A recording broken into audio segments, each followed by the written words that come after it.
my Chicago Bears once again were defeated by the Green Bay Packers. I don't know what the hell it is, but when it comes to the Bears, the Green Bay Packers definitely have their number. I don't even when they have a really good season, they still lose to the Green Bay Packers. I don't know the Green Bay Packers. Now the Green Bay Packers season is just as good as the Bears is this weekend. But even when the Packers are so and the Bears are doing well, which isn't often, the Bears still lose to the Packers somehow. I don't get it. The Bears went to the Super Bowl, I think, in 2006, and they still, I think they lost both games to the Packers that year. I don't get it. They cannot beat the Packers. I don't know what it is about that team. Are they stealing notes or something behind the scenes? Anyway, other than that, I would have had a decent weekend, but losing to the Packers always sucks.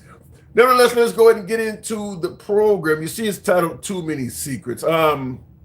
Now, I want to, we always come with some form of receipts, and today is no exception. I just want to make sure I got my Wi-Fi kicked in here so we don't have any trouble with the program. Okay, I want you guys to hear something. This is two clips from President Trump. They're merely days apart. They're merely days apart. One of them is, the second half of this clip just took place this afternoon, so a couple hours ago or so. But this is President Trump, and this is what we mean. Mr. President, you said you would have no problem with releasing the full video of that strike on September 2nd off the coast of Venezuela. Secretary Hegseth now says... You said that. I didn't say that. This is ABC fake news. You said that you... Now, you hear what she's asking him. I'll play it again briefly, but she's asking him about him saying that he would have no problem releasing the double tap. That's what this is. This is about the double tap. He stated that he would have no problem releasing it, is what she is saying. And you hear his answer. President, you said you would have no problem with releasing the full video of that strike on September 2nd off the coast of Venezuela. Secretary Hegseth now says... You said that. I didn't say that. This is ABC fake news. You said that you would have no problem releasing the full video. Okay, well, Secretary Hegseth... Whatever Hegseth wants to do is okay with me. You released video... Now, that's him saying that earlier this afternoon, and this particular video immediately goes into what he said. Because you hear him say, I didn't say that, you're saying that. So he's suggesting that the reporter is putting words in his mouth and that he never said he would have no problem releasing the video. I think everybody watching probably heard him say it, but nevertheless, here it goes. It was okay with me. You released video of that first boat strike on September 2nd, but not the second video. Will you release video of that strike so that the American people can see for themselves what happened? I don't know what they have, but whatever they have, we'd certainly release. No problem. We stopped every boat we knock out. We saved 25,000 American lives. So and if you look at our numbers, the drugs coming in through sea are down 91%. Mr. President, you said you would have no... So he actually, you hear her say in the first video, Mr. President, you say you would have, quote unquote, no problem releasing the video. And his response is, I didn't say that. When you see him on the second clip, he actually uses the words no problem. Now, we talked about for many videos. We talked about how Biden stumbles and don't know where he's at and things like that. Is it possible this is happening to Trump? How can he not remember saying that only a few days ago? How could he say something like that just a few days ago, and now he's already said he never said it, and he's criticizing the reporter that simply quoted what he said? She just simply quoted him and said, you said you would have no problem. And he's insulting her, calling her fake news and things like that. I don't understand. And not to mention, I'm still shocked how he continues to insult female reporters. It generally is always, with emphasis on always, a female reporter. He attacked another one today during the press conference. I don't know what it is about President Trump and female reporters, but I mean, there's plenty of there's plenty of male liberal reporters. It's always a woman. So does he have an issue with females in that profession? I don't know, but CNN, MSNBC, or what is it called now? MS Now, whatever issue he has with liberal networks, they have male reporters, male journalists for those networks too. You always, when it's face to face, it's always a female reporter. So we're titling this Too Many Secrets because this is just one. This just came out today when they're talking about. And real quick in the comments, Mike Apool says, why do Democrats still, why do blacks rather, he says, why do blacks still vote for Democrats? I don't know. Perhaps maybe the Republican Party doesn't give them a better reason to vote for them. I assume you should talk to a few blacks and ask them, because you are correct. Most blacks by far vote Democrat. Trump improved that in the 2024 election, but I think everybody would assume that he's probably rolling that back. He certainly in the midterms, it's going to be going right back to where the African-American vote was. It's going to be overwhelmingly Democrat. So I would suggest you sit down and talk to a few African-Americans. You might be able to get an answer on that. Anyway, looking in the comments, so you're going back to the show at large. Now, in addition to him indicating he's never said he was going to release the video of the second strike, when I say too many secrets, I mean, why is so much happening with zero explanation? Right now, we're in the middle of what Trump has, Trump has initiated, which is a drug war off the coast of Venezuela, talking about drugs coming from Venezuela to the United States. Even though they're talking about fentanyl, apparently some of the boats they blew up had cocaine on them. And I think the Trump administration has come out and stated that the boat had cocaine on it. The cocaine is still significantly, it can cause a significant amount of health problems. So listen, fentanyl might be immediate, but plenty of folks have died from cocaine use. So it's still a very dangerous drug, but here's the problem. If we're in the middle of a drug war, why hasn't there been an ample explanation provided for why he just pardoned a major drug kingpin who was responsible for hundreds of tons of cocaine coming into America? Does that make sense? We're trying to prevent drugs from coming into America while pardoning drug kingpins. We talked about this on the last show. Individual, I think his name was Juan Orlando Hernandez. He got a 45-year sentence handed down to him last June of 2024. President Trump pardoned him just last week, I believe, or the week before last, literally shaving off his 45-year sentence. He literally shaved off about 43 and a half years off of a 45-year sentence. So his 45-year sentence turned into a year and a few months. So if we're in the middle of a drug war, like I said, too many secrets. Can they explain why they done that? Why is that being done in the middle of a drug war? No explanation whatsoever. Too many secrets. Also, we've brought this up many times before. This is just all in one topic. We have 3 topics on the show, but all of this is under the category of too many secrets. The last one is, we've brought this up many times, is Ghislaine Maxwell, literally the pimp for Jeffrey Epstein, providing him with victims, essentially grooming and softening up victims so that they would participate with Jeffrey Epstein or any of his other colleagues. Now, we're talking about Ghislaine Maxwell here. Why is she in minimum security? Why has that not been explained yet? Why was her life significantly upgraded by the Trump administration once again with no explanation whatsoever? That's what we're talking about. Too many secrets. Or better yet, I guess to some degree, does the public have a right to know why all of this stuff is happening? Is it within the realm of Trump? Would it be Trump's right to just simply tell the public, shut the hell up? I'm here at the helm. I'm doing what's right for this country. You don't have a right to ask questions. Would that be a better explanation? Because these are some very controversial things taking place, and the Trump administration is not explaining any of this. Now, so it does appear as if we're not going to see the video of the second strike anymore. You just heard President Trump state that, and they're claiming, I believe, that the video showing the double tap, showing the second strike, would show confidential information or on methods and things like. I don't understand how you could show an attempt to kill them, and when the attempt fails, it's controversial to show how you actually did it.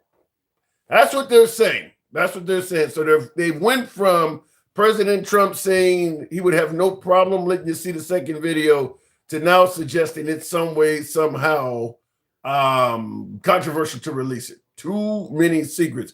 I see you tried to go. Yeah, Paul Smith, I don't know. Paul Smith, we're going to be trying to go live on Rumble again. In fact, I got to say live on Rumble. That's actually not accurate now, but we can't figure out, because I can't see the screen. We do have a Rumble account. I know there's a hell of a lot of conservatives, MAGA, on Rumble, so we certainly want to be there, but I could not figure it out, so we had to drop Rumble. We're currently on Facebook, Tim Liberals. We're currently on Instagram, YouTube, and TikTok. So continuing on, and I'll start taking callers momentarily. President Trump today also announced that they're going to begin bailing out farmers. Soybean was not selling, China was not purchasing. I think Trump did make some sort of a deal or arrangement, so China is now purchasing American soybean, but farmers have been complaining since the tariffs kicked in. What we want to talk about here is, if the tariffs are as productive as President Trump and the administration are stating, where we're bringing in tons of money and it's going to cause the price of goods and services to drop, why do the farmers need to be bailed out? If they're the ones producing all of these goods and the tariffs are going to bring in a ton of money, why are they claiming that they're going broke? We'll leave that one up to you guys to tackle, because I'm going to admit that type of knowledge is above my pay grade, but maybe some of you folks can help me understand it. Why do the farmers need to be bailed out if the tariffs are doing as well as President Trump is stating? Last but not least, topic number 3. Do you know how tariffs work, says Jay? No, that's why you're here, 69 James. That is why you're here. You're going to explain it. Last but not least, we do got another interesting, I wanted to talk about that in a minute, but birthright citizenship we covered last time. But what I want to ask you folks is this, because birthright citizenship is in the 14th Amendment. It's literally part of our nation's constitution. The question being, if President Trump, by way of executive order, because that's what he's done, is he's going to roll back birthright citizenship rights. It's not been done by Congress, Senate, or anyone. It wasn't put up for a vote. President Trump said, I want, therefore it shall be. Now it's going before the SCOTUS, the Supreme Court, but if they do rule on the side of President Trump, he will have unilaterally rolled back the 14th Amendment, or at least parts of it, on his own, without any congressional input, no votes from the citizens or anything. Now, there's a lot of folks who do agree with getting rid of birthright citizenship, and that's not what the debate here is about. It may come to that if you guys want to talk about it, but it's not about debating whether or not you favor terminating birthright citizenship. We kind of covered that on the last show. What I want to ask is this: if he can roll back part of our nation's constitution by executive order, meaning the 14th Amendment, what's stopping him from rolling back other parts of it, such as freedom of speech, Fourth Amendment? Maybe, listen, he talked about the Somalis being garbage and they need to leave the country. Well, they are American citizens. A large portion of the Somali population in Minnesota were born in America. So do you think Trump, considering that he believes they're garbage, do you believe he thinks they should continue to have Second Amendment rights? So I want to talk about that. If he can roll back one amendment, what is stopping him from rolling back others? And of course, do you believe he will stop at the Fourth Amendment? Talked about taking Jimmy Kimmel, Jimmy Fallon off the air. That's freedom of speech. He's went at the colleges for their protesting. He didn't like them the way they were protesting, suggesting they were not protecting Jewish students and things like that. Freedom of assembly. All of that's in the First Amendment. talked about giving police immunity from prosecution. That's part of the Fourth Amendment. There's a whole lot in there. Do you believe he will stop at the 14th Amendment?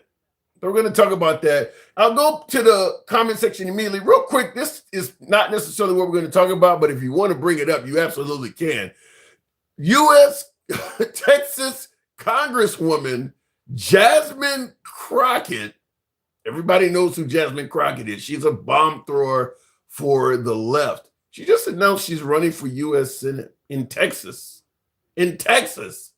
Do you believe Jasmine Crockett can pull off the Senate in a red state like Texas? Liberal, progressive, woman, African American. I love my African American. Do you think that Jasmine Crockett can pull it off in Texas? She's officially in that race. So you guys know how the program is ran. We don't block, ban, or censor anyone. We are MAGA friendly, been MAGA friendly since day one. Always have, always will be. We have no moderators. We don't block, ban, or censor anyone on this program. You can be critical of anyone, including yours truly. Few words you can't say because of the censors or the whatever you want to call it on the apps, but we don't mind. We can handle whatever you have to say. Just understand that. So anyhow, looking in the comment section, garbage, calling garbage, garbage. Well, Thomas Clayton, what do you mean when you say garbage is calling garbage?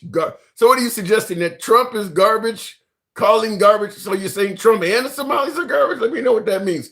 And in the comments here real quick, Spirit says Trump is keeping promises.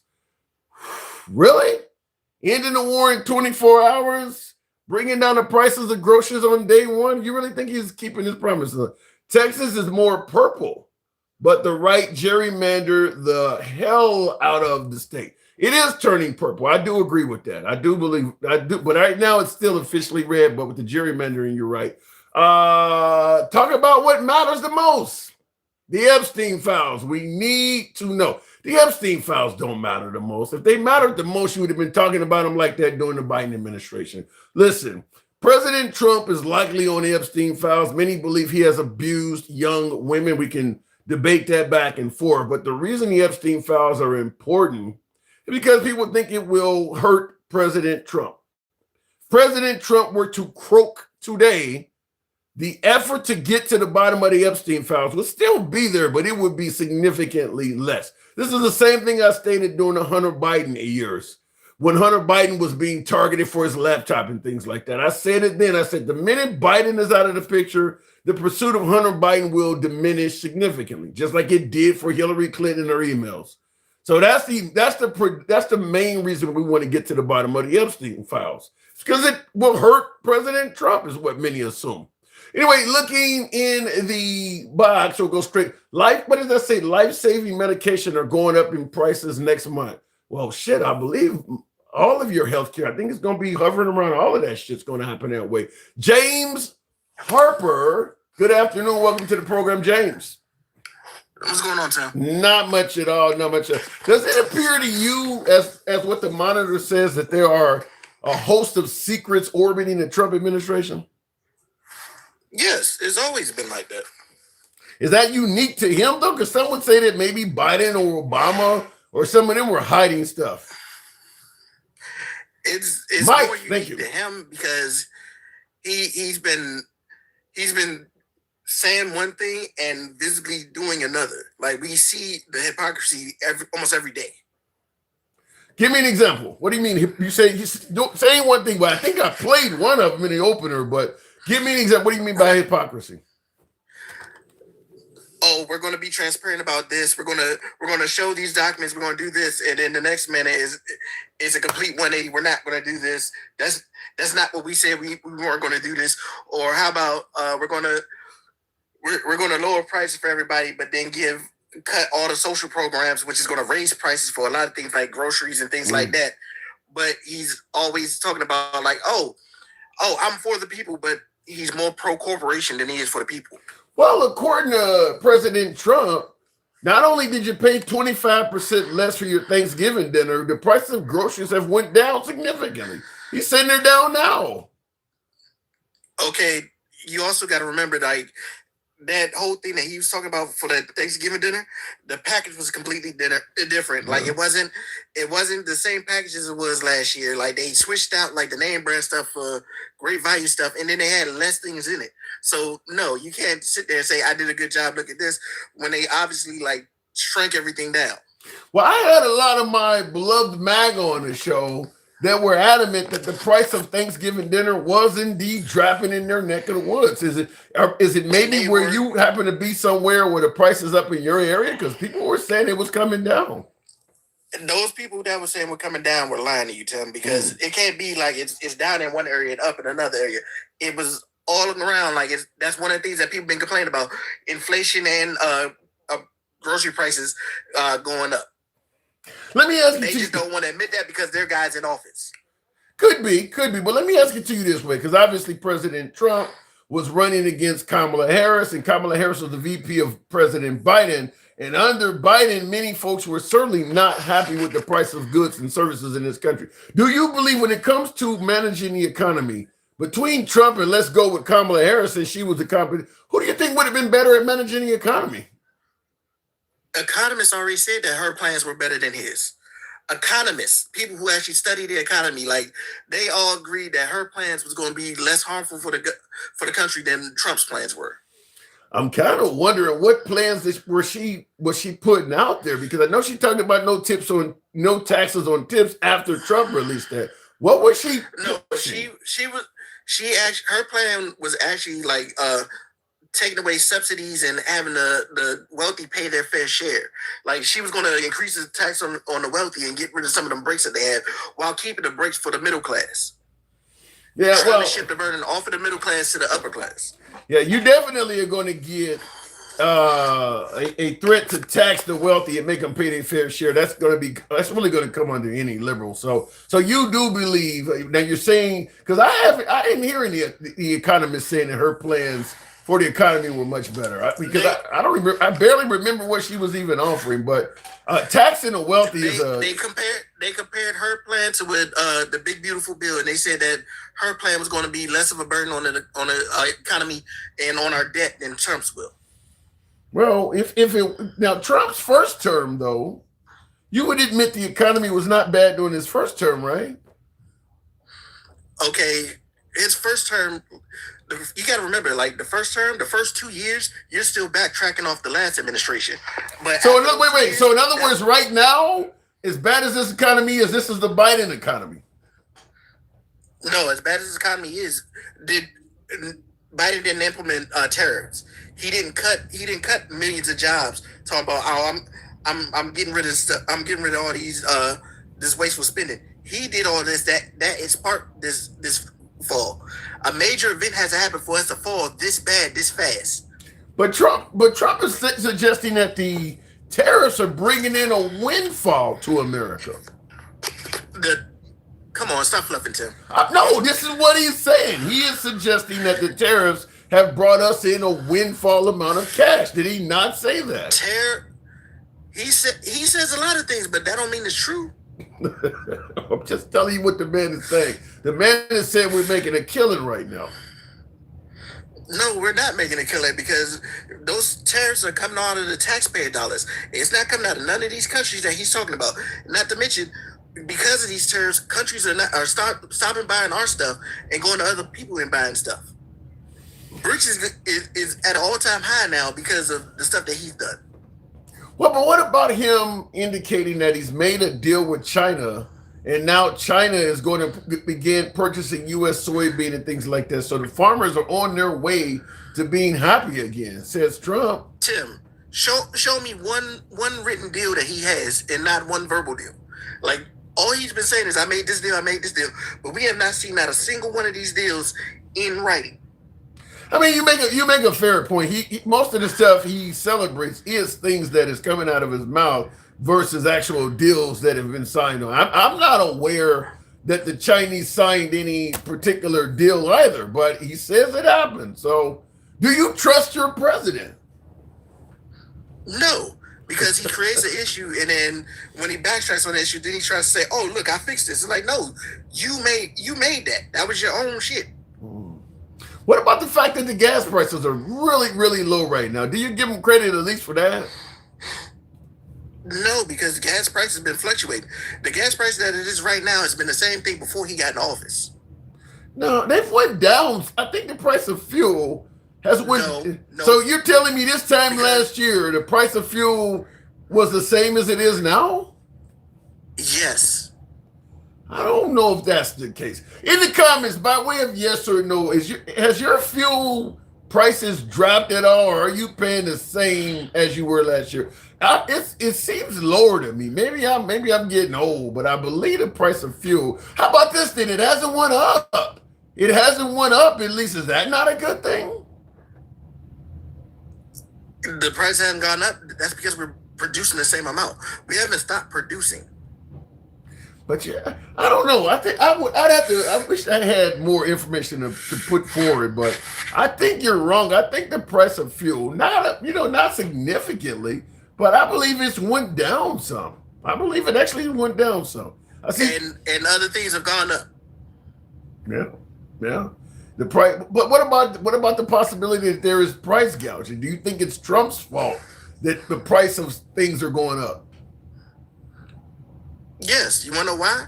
Because the people that's supposed to like stop the price gouging, the oversight, he got rid of them. He gutted all that oversight. Yeah. So now these corporations can do what they want, and they don't have to worry about somebody coming down on their neck for doing it. Yeah, I mean he is.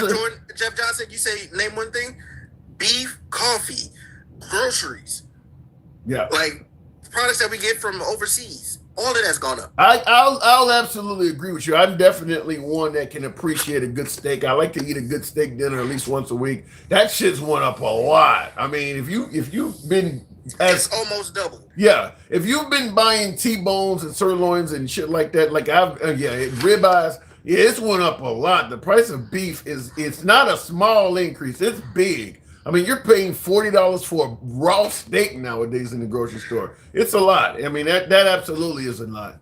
But I thought, and part of that's because the burden of the price shifted onto us because they can't get their exports no more because a lot of people stopped buying American beef and switched to like Australian beef.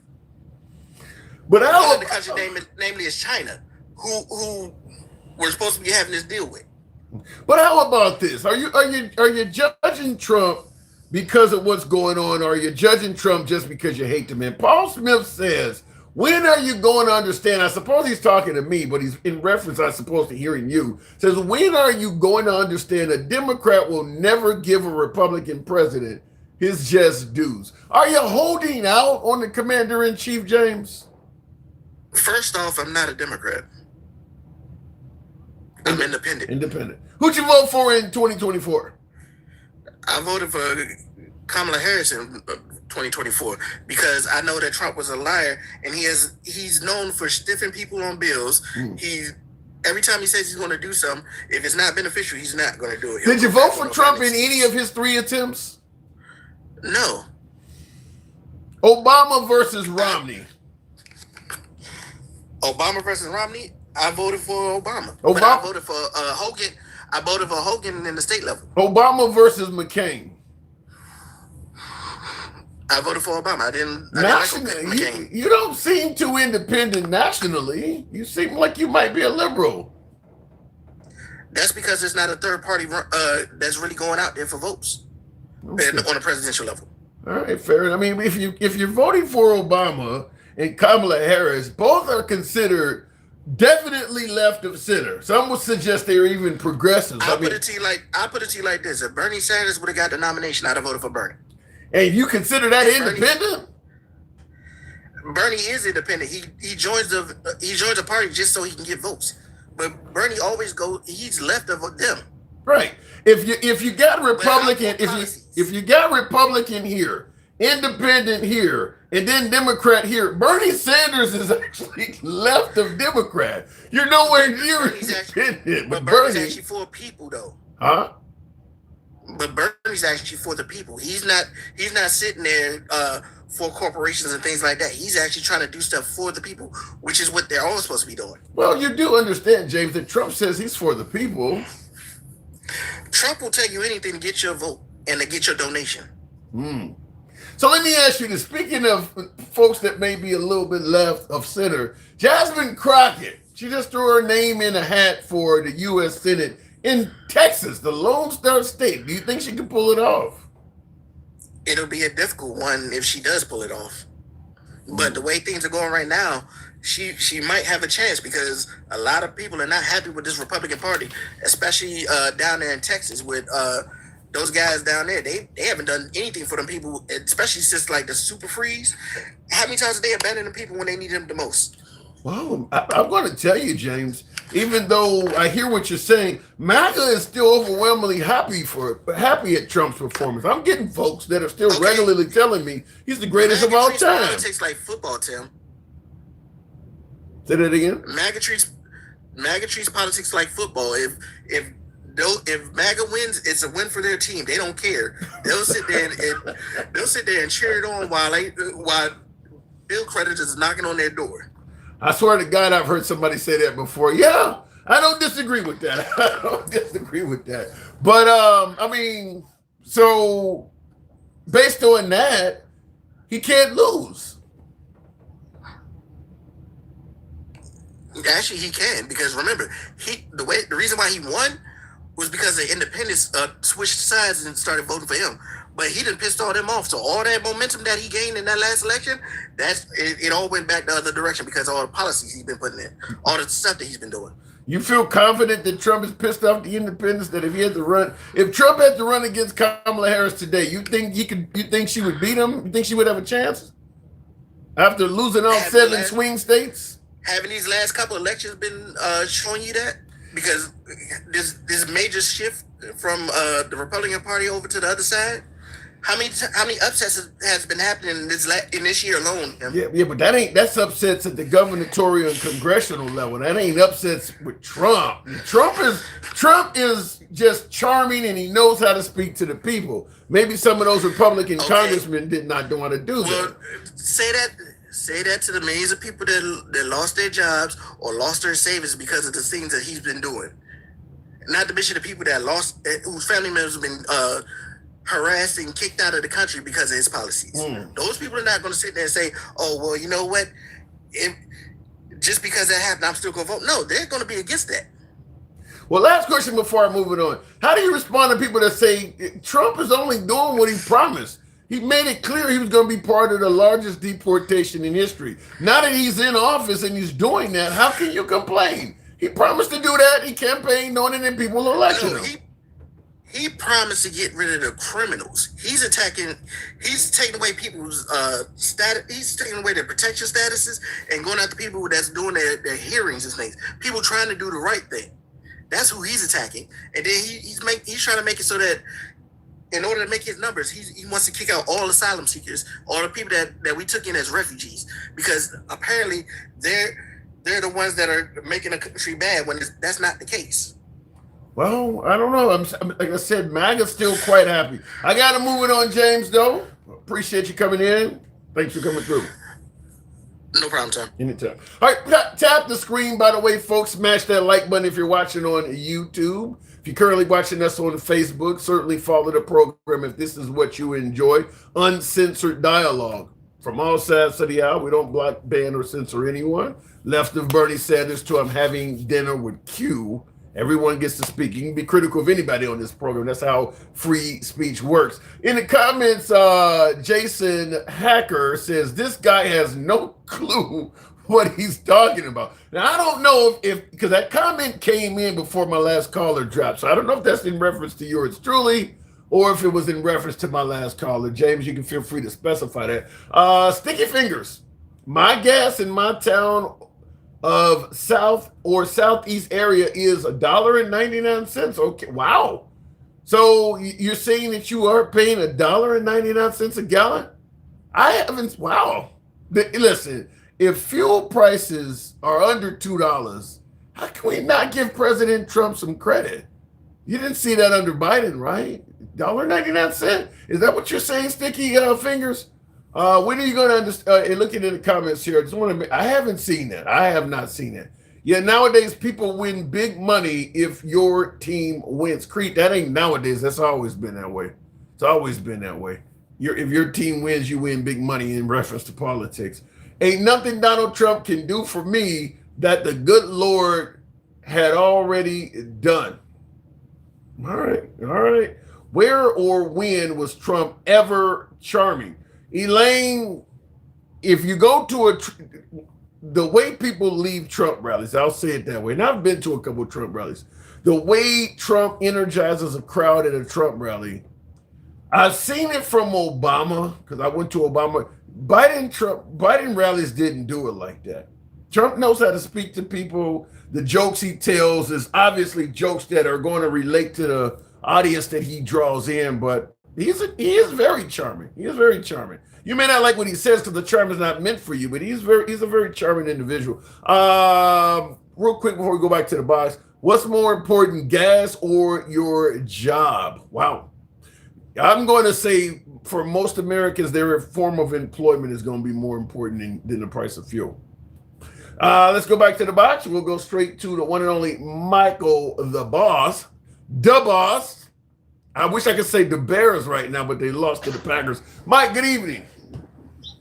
What's going on? Not much at all, man. Lot going on. Well, you see the videos titled Too Many Secrets today. President Trump has held a press conference and he's claiming that he never stated that he was going to release the second strike on that Venezuelan boat.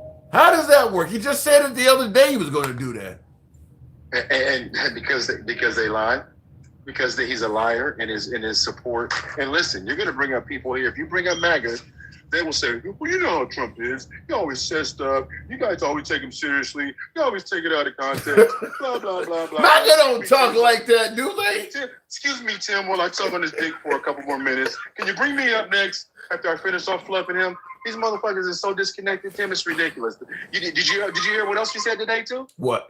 About the terrorists? Did you hear that about the boats and how he was saying that for every boat that we've boom 25,000 American lives. 25,000. Yeah. That's him. Yeah. Answer me this question, and the next MAGA motherfucker that comes up, if you don't ask them this question, Tim, I'm not coming back no motherfucking more. The question is this. I'm gonna write it down. So I remember. Yeah. How would he possibly know how many lives would be saved? Because you would have to have the quantity of the narcotics to quantify it, to be able to say how many lives would have been saved. I'm going to defend Trump. Let me put my MAGA hat on. I'm going to defend Trump by simply saying that if they're doing proper intelligence, maybe they got satellite photos or they got confidential informants, they can estimate how many pounds of this shit they're putting on the boats, and they know based on the pounds of it how many, approximately how many lives it could affect. There is a way to do that. Trump may be perfect. Okay, so and I love the way you said that. You're going to defend them, and see, here's my rebuttal, because this is what I was waiting for. If that is the case, and they have so much intelligence, they could have stopped the boats before they even fucking left. That's number one. Well, wait a minute. You're touting their intelligence. In order for them to do that, they couldn't do it while the boats were moving. They couldn't, because all the boats were different sizes now. Perhaps for confidentiality purposes and ease of neutralizing a target, it may make more sense to take them out in open sea than somewhere at home, because there could be collateral damage, other innocent bystanders. This might be the perfect way where the only people you're taking out are the bad guys. Again, that's bullshit, and you know it. But I love how you do that shit with a straight face. It's plausible. I'm gonna explain it to you. Sure. So if you're sinking the vessels, by the way, you got to keep in mind, Pete Hegseth said in the first time that the reason they hit they did the double tap is because they wanted to clear the boat out of the way so it wouldn't be hit by all kinds. That's what he said the first time, which is bullshit. So they were trying. Wait. He said, Trump distracted me. He's on television. Okay, Hegseth said what again? The reason they double tapped the boat. This was the first time he opened his mouth. The reason they did the double tap is because they didn't want the boat to be out there in the way and in the path of other vessels. That's what he said. Those were his words. You can You know, let me just interrupt and say this, because I kind of feel like Sarah Huckabee Sanders or somebody here, where you're trying to explain what the president or the administration has done, and then the reporter comes up and reads another tweet that he said right in the middle of you giving an explanation. I don't know why. I'm just telling you, Tim. Now, let's get back to these vessels real quick. I don't know why he would say that. Now, wait a minute. I want to finish this. And there's a lot of people in the comments pushing back, and I did this on purpose. If that's the case, then why would you let go somebody that moved 400 tons of narcotics into this country? And how many lives were lost then? And how many did he just put in jeopardy by letting them out? See, none of this shit makes sense, Tim. It don't. And you can throw those out there all you want now. And then they said that these two guys tried to flip over a 40-foot vessel by themselves. Yeah. The ones that were double tapped. That came from Arkansas Senator, what is his name? Tom Cotton. And it came from the Trump administration, too, that somehow, some kind of way, these guys, I mean, if you think about the weight of a boat that's carrying Outback motors and a ton of fuel to make it over 1,000 miles, you're not going to flip it over by hand. I don't know why you would say that. And a ton of narcotics that each boat would kill 25,000 people. You would have to know exactly what type of narcotic it was. You know, you can't do the math on that, Tim. That's why I said it, because it's bullshit. And the people in the comments that think I'm crazy, you're supporting something that you would have to know what type it was. Was it ethanol? Was it coke? Was it already cut? You don't know any of that shit. Yeah, I don't. That shit. Listen, I think the problem here is Hegseth. I think Hegseth has said so many controversial or contradictory statements that, I mean, I don't know if Trump is ever going to consider getting rid of Hegseth, but it's the Hegseth quotes that are causing this problem. That's where, because he is saying one thing and then it's another. He's not by himself. You know why? Because the president, this is what you sign up for. The president should be demanding accurate information before he stands his ass up and supports it. President Trump is probably getting accurate information. They just aren't relaying it to you and I. No, wait a minute. If he's getting accurate information, is Pete giving him accurate information? That's what you're saying. Yeah, my guess is President Trump has seen the double tap videos and everything. I mean, if he asks the generals or whoever ordered the strike to describe what's happening, they're going to give him information that's very accurate. And Hegseth has that information as well. I don't believe Trump is receiving inaccurate information. I think that they just are telling us accurate information. So which means they're lying. Elaborating, for lack of a better term. Shit. If they have accurate information, but they're not giving it to us, and they're telling us shit that's inaccurate, that's a lie, right? I mean, what the fuck why are we doing this dance, Tim? I mean, I like to dance, but not with you. I mean, what the fuck? It's a lie. It's a lie. Yeah. And here's the thing, Reggie, if it were top secret, why tell anything? See, this is where you can't undo this shit. Either you're telling us or you're not.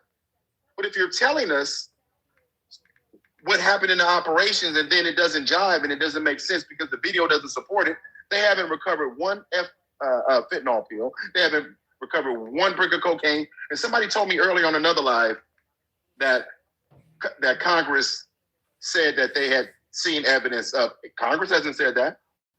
Yeah. Have you seen Congress come out and say that there were narcotics on the? Well, no, I heard because I was watching This Week with George Stephanopoulos. There is a Democrat. Some of them have seen the second strike, and they're saying that I forgot the name of the guy. I wish I had it queued up, but he basically said what Tom Cotton is saying is a complete lie. He said first of all, he made it clear that the boat that they were clinging onto was completely destroyed. There was no way they were going to be able to flip this over and use it. So he made it sound like whatever they were clinging onto was completely out of whack. So it's not like they were going to be able to use this boat to continue a 1,000-mile journey.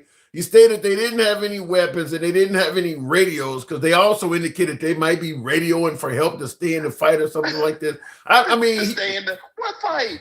Yeah. What fucking fight? Stay in what fight? You've cut my vessel in half. It's upside down. I'm floating in the middle of the ocean, and you think that their objective was to flip half a part of boat over? Where's it gonna go, Tim? Where are they going? and recover a radio that's in the boat. And the funny thing is, Tim, when you blow up something, don't you have remnants of whatever you blew all over the place? Yeah. So how come we haven't found any partial pieces of cocaine or whatever? And before anybody says anything, cocaine floats. Yeah. So I don't, listen, I'll be the first to admit, like I said, most of it is Hegseth quotes that this, not only is the stuff not making sense, but then he changes it later on to something else that doesn't make sense as well, like blowing it up to get the boat out of the way and them staying in a fight. These are just drug runners. They're not in a fight. I don't know what kind of, I mean, they don't even have a rifle on board. What do you mean they're in a fight? So I don't even know why dealing drugs and fight are used as synonyms somehow. A drug dealer's not in a fight. Because Tim, because they know that they can tell their supporters anything. And by the looks of your comments today, a lot of them are in here and they can't bring themselves to go, So I mean, listen, there have been efforts in the past because the Coast Guard, when they started seizing boats, they go out of their way not to sink the vessels with narcotics and recover them, so we don't have an issue in our marine life with the narcotics harming our ecosystem. Yes or no, Tim? And I know you know that. Well, do they want to leave harmful narcotics around for the fish to chew on? Of course not.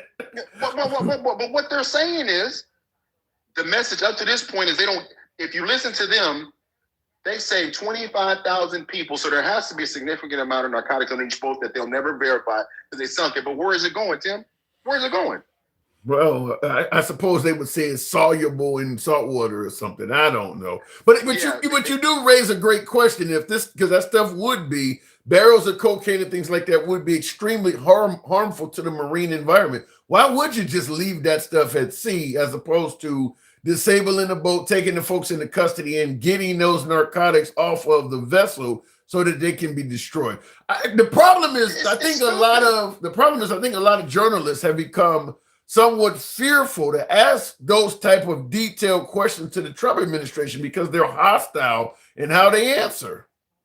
And again, Tim, and I agree with you. So we have a hostile government. We have a hostile president. Let's unpack this real quick. We have a hostile government who only wants to talk to certain media outlets. They want to censor TV, i.e. Jimmy Kimmel and all of those people. He just attacked CBS today for putting an interview with Marjorie Taylor Greene out yesterday. He just attacked them again today for that. So this is a hostile government, to your point. And again, Tim, if it was truly about unaliving people, you know what? This is how stupid this administration and these people are. What would be the easier win, Tim, to disarm the boats, like the Coast Guard would do? They would shoot at the engine, right? Mm-hmm. Recover the narcotics and show those people handcuffed. What would be the better victory for Trump? Well, the problem is if you do what you're suggesting they do, which is what they traditionally do by way of the Coast Guard or somebody hovering alongside in the Black Hawk, if they actually do that, the original theory of why we're there will likely fall apart. Trump is claiming they're shipping fentanyl. All of a sudden, if you start arresting all of these folks and showing big barrels of marijuana and cocaine, it goes against the whole notion that they're bringing fentanyl in. And then, of course, if it's cocaine, Trump has to answer, well, why are you pardoning cocaine drug lords? So, but again, that makes rational sense. I'm not talking about normal sense for rational, but I'm talking about for MAGA. I'm saying all he had to do was disarm one, show barrels. They didn't even got to fucking open them. They didn't even have to open them. Because here's the thing, Tim. But wait a minute. Mike, if the individual captured is still alive, that individual can get out the message that, look, what we did is wrong if we get prosecuted, whatever, but we were moving cocaine. Why do you keep saying fentanyl? A dead man can't say that. But why did they release the other two? See, this plot gets so thick, you can't talk out of it. It makes no sense. We're on the fuckery carousel, and there's no way off of it, right? It's just like Gen X has said in the comments, what do I know what they did or did not recover? That's the point, Gen X. But the fact that you guys, anybody that believes, and I'm going to land this here, we can move on to the next topic. Anybody that believes that this is okay, You guys are the problem. And he knows he can tell you anything and you'll believe it because you would never accept getting pulled over without a reason. If a cop just pulled you over and you said, "What's the problem, officer?" and he said, "Give me your ID," and he never told you what he pulled you over for, you would never accept that shit. Never. That's just a fucking traffic ticket.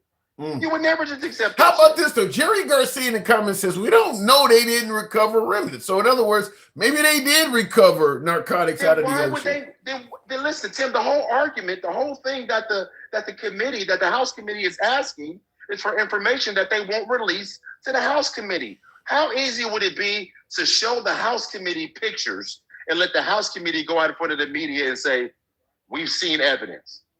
Because that's what they're there for. Perhaps they detect that the House committee on the liberal side has Trump derangement syndrome, and no matter what the hell you show them, they're going to find a way to criticize Trump. So he's just like, why bother? It's your show, so I had to let you finish that bullshit ass statement, but because you know that's bullshit. I'm just saying. I know you had to say something, but here's what I'm saying about what you just said.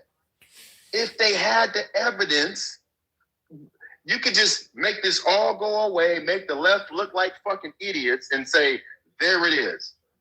And we're not even having this conversation right now. You know something? At this point, the left has got it in for Trump so much. Even if you showed them everything, they would just say it's AI. The left ain't gonna trust Trump no matter what he releases. That's what they're saying. All I'm saying is, if you just use the normal vehicles to prove this shit, the House committee has subpoenaed whatever evidence, and they won't give it to them. So that's the first thing, Tim. So why won't you release it? Listen, let's just stop talking about it. Let's call it what it is. And I know you're fucking with me because it's the live and, you get all these other magazines. I get it. Okay, Jasmine Crockett. What the hell's up with Jasmine Crockett? Should she have just continued being a congresswoman where she was winning? Do you think she's ready for the promotion? Is she ready for it? Yeah. Will she win it? I don't know. I have no idea what's going to happen. The more of the continuation of this administration, I think you're going to see more and more of his supporters just not go vote. They're just not going to go vote. They may not vote for her, but they're not just going to go vote because this shit it's already hitting home. It's not like it's not hitting home. Look at his approval rating right now. But I mean, Biden's approval rating sucked as well. I mean, I'm hearing that. Wait a minute. Wait the fuck.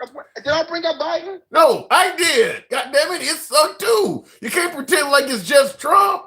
Biden's numbers sucked as well. Wait a minute, Tim. Did his approval rating suck 11 months into his first term? I don't remember what they were 11 months in. Was it ever this low? Trump is doing a lot, Mike. The man What's Trump's approval rating right now? Like 30-something%. Yeah, okay. It's 38%, right? It's pretty fucking low, yeah. What is his MAGA base, Tim? What do you mean? What is about 30%? Go ahead. I'm listening. In other words, the only people that like her right now is MAGA. Is that what you're trying to tell me? I didn't hear you say the number for the people that. It's probably somewhere around the same as his approval rate. So if his MAGA support is the same as his approval rating, then that's your number. That's telling you all you need to know. So what does that tell you, Tim? That tells you he don't have any love from Democrats or independents. Or a lot of people that voted for him. Let's talk about that. And by the way, somebody in the comments just said bring up Minnesota, right? If you want to, about the Somalians, right? Yeah. Because here's the thing, Tim. They love to talk about. See, and it's so funny. This is how you know who you're dealing with, right? They bring up Minnesota about the Somalians. That same person, Mr. Garcia, whoever that was, didn't talk about Minnesota when the politicians were unalive. But let's talk about Minnesota and Somalia. Real quick, because I'm going to have to move it on shortly, but go ahead. So, is there fraud in Minnesota? Yep. Should they be held accountable? Yep. Was that a condition, or was that a condition that Trump set in place when he was in office? Yep. Because when all that money was being handed out, the PPP loans and all of that, Trump got rid of oversight.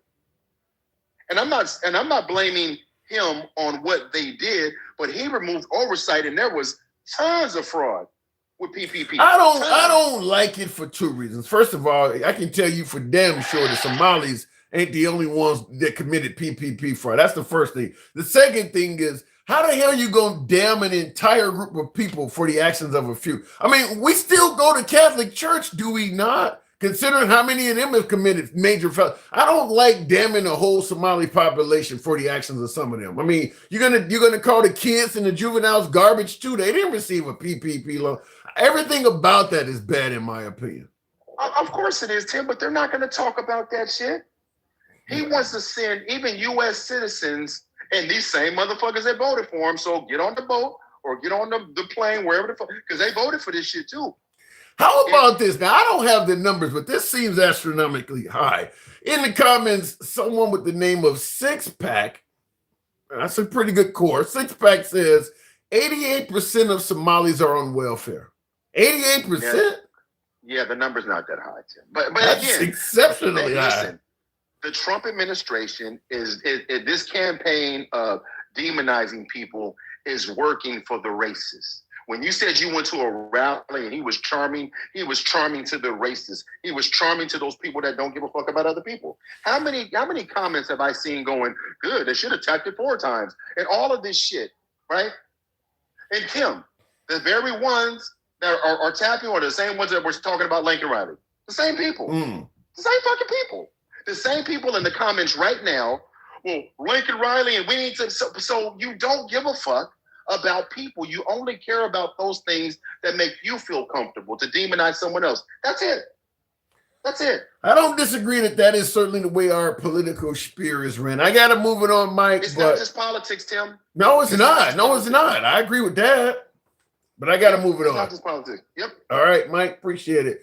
And yeah, I don't agree whatsoever in demonizing it. Like, for instance, what happened with the National Guard in D.C., where this Afghan national went to D.C. all the way from Washington State, and he ended up taking the life of a National Guardsman and critically injuring another one. And now we're going to demonize the entire Afghan population. I don't like that. To me, that is kind of what Mike was talking about. It's either racism or something of that nature. Look, every group of people, how many times do you hear anytime there's somebody attempting to demonize law enforcement, 99% of them are good, or it's just a few bad apples? Why does that not apply in these cases? Why is it? Because there's a lot of bad cops out there. When you take into consideration how many videos and how many clips you've seen of cops doing wrong, you got to assume that you're not seeing them all. What you see is only a scratch of the surface. Most of the bad behavior of law enforcement is not captured on video. But yet every time that happens, we keep defending law enforcement as it's just a few bad apples. Every profession has bad people in it. Why doesn't that apply to these groups? Like the Somalis and the Afghans and the Venezuelans. Why is it that when one of them do something wrong, the whole fucking group is bad? Whatever happened to 99% of good or a few bad apples? Somebody help me make that make sense, because the Afghan national's been in the country, I believe, since 2021. They haven't been committing any significant amount of crime. You haven't heard anything about that. So why all of a sudden they're being demonized? I bet you there's been a hell of a lot more police officers committing crime since 2021 than Afghan nationals. So make that make sense. Anyway, going back to the box, tap the screen, get the likes on up to 50. Now, you guys know how the program is run. We don't block, ban, or censor anybody. Did they deporting whites after Dylan Roof? No, you're not going to be deporting white people. Yikes. Tap the screen, get us up to 50,000. Certainly, if you're watching on YouTube or TikTok, feel free to follow the program. We have open dialogue every time. We generally Monday through Fridays when we're here. We run shows on the weekend as well, but if you favor this type of dialogue, feel free to follow the program. If you're currently watching on YouTube, give us a sub. Looking in the comments real quick, Sticky Finger says, by the way, Trump ain't shit. Jesus. Says, Tim, you need to ask about if they are going to free Tina Peters. Ask Mike about that. That shit's good. Who's Tina Peters? I've heard that name. Who is Tina Peters? Someone let me know who Tina Peters is in the comments, because I'm help refresh my memory, because I don't know who that person is. Real quick, looking at the comments. Tampon Timmy Tim Walz for VP. Well, he's not running again. I don't think Tim Walz is going to run this go round. I don't know. I think that if Tim Walsh, though, I think if he was seeking the nation's highest office, if he ran for the Democrat ticket, I believe that he would. Listen, I actually believe, maybe I'm wrong, you guys can let me know in the comments. But I believe that if Tim Walsh ran in the primary for the Democrat nomination, I think he would have beat out Kamala Harris. Let's say, for instance, Biden rather. Biden was a one-term president, did not even attempt to run for a second term, transitional president. So that means the Democrats had to choose, or better yet, got to choose who they wanted to elect. I think if Tim Walsh had been in there, I think he would have done better than Kamala Harris. Remember when Kamala Harris had to run herself, she didn't do very well. I think Tim Walsh would have beat Kamala Harris. That's just my opinion, though. I mean, you think about his background, he checks off a lot of boxes. Now, Kamala Harris on paper is certainly qualified for the job. But when you're running for president, it's not just about being qualified, it's how you relate to the people. You can be woefully underqualified, but if you know the right shit to say, you can win an election. Santos in New York, the disgraced congressman, talking about his mom was part of 9/11 and all that. He won. He was completely underqualified. If you just know what to say, it's going to help you out a lot more than what's on your resume. And I think in Tim Walsh's case, I don't think he is as qualified on paper as Kamala Harris, but I do believe he would be a better speaker to the. Well, he is a governor. I mean, I still think Kamala Harris might be a little bit more qualified, considering her stair step through the ranks of, attorney general and Senate and vice president. And all that. But he is a governor. Anyway, looking in the comments here, she is in state custody. They trying to get her federal study. The governor is holding it. I don't know what you're talking about there. Real quick in the comments. So yes, Tim, if you have a lot of money, you can win as well. All bought and paid for. Yeah, but there's also been a bunch of very wealthy clients like Bloomberg from Marion, New York. Wealth certainly helps, but you can lose being exceptionally wealthy. Keep in mind, Kamala Harris had over $1 billion in the 2024 election, and she still lost every swing state. Let me go back to the box. We'll go to Red G. Jasmine Crockett for Senate says, I can't see the name. There's something more, 9513. Red G, good evening. Red G, you're on mute. Can you hear me? Democrats are completely delusional. I'm so glad they're gone now. It's insane. They're telling us send boats across the universe to pick up drugs and bring them back here. What are y'all talking about? What is wrong with y'all? Well, the belief is, Red G, is that the boats being taken out, the information given as to why they're taking them out, people believe that information is not accurate. We can't figure out what's in the boats. We don't know how much drugs or what kind of drugs are in the boat. We need to bring them here and sniff them so we can figure it out. We don't know how much. That's that's crazy, bro. Is it possible that you, as like my last caller was saying, is it not possible you could disable the boat at sea, board it, take into possession what's on it? Why? Because that's what we've always done. That's what every country do when it's already here. That's what every country on earth does, Red. They don't kill the people at sea. Earth goes into international waters, takes a bunch of drugs, and then brings it home. We know what happened the last time the CIA brought drugs here. Yeah. Where they put it. What are you saying? They're going to bring the drugs here and do what? What are you trying to indicate? Well, Democrats like to bring the drugs here and then put them in black communities. So are you saying that the black community was indeed flooded with drugs by the government? That's a fact. But only Democrats. You look it up. But only Democrats. That was another lie that they told then, and then they later released the evidence on it, which the government has always done. I don't know why we're acting like they just invented classified and top secret, and the government lying just started right now today. But you believe that the black community was flooded with drugs, but only by Democrat politicians. I'm just saying that you just had a Democrat up here saying, "Hey, no, we need to go get the drugs. We need to bring them here." That's what he just told us. Okay, but you're the one that diverted to being flooded in the black community and through Democrats. Are you saying that only Democrats did that? You asked me if we should bring it here now, and I'm just saying, right? It seems convenient, that you have a Democrat that wants to bring him here, and the last time they brought him here, they flooded into the black community. Okay, but I'm going back to what, since you're bringing up what happened in the black community, are you saying that drugs are put in the black community only by Democrats? No, you just happen to have a Democrat sitting here telling us that. Okay, so it was done by both sides. He's telling us we don't need to leave them in the ocean. We don't need to just blow them up and leave it. We need to send a boat because the video footage that we can see, there's no fucking fishing poles. Even though there's a fishing boat, they're going fishing. Oh, these are bags full of fishing grease. Well, there's a lot. I do agree that when you look at the footage, you cannot see any fishing poles. So I understand why you're challenging whether they were fishing boats. However, you cannot. What another thing you cannot tell as well. There's no way to be able to tell that far away that their destination was the United States either, right? You don't think the FBI or the CIA or you don't think with all of the government resources they can't figure out what's going on? I was told they couldn't even figure out who won the 2020 election. What changed? So we have literal drug enforcement agencies that do this for a living.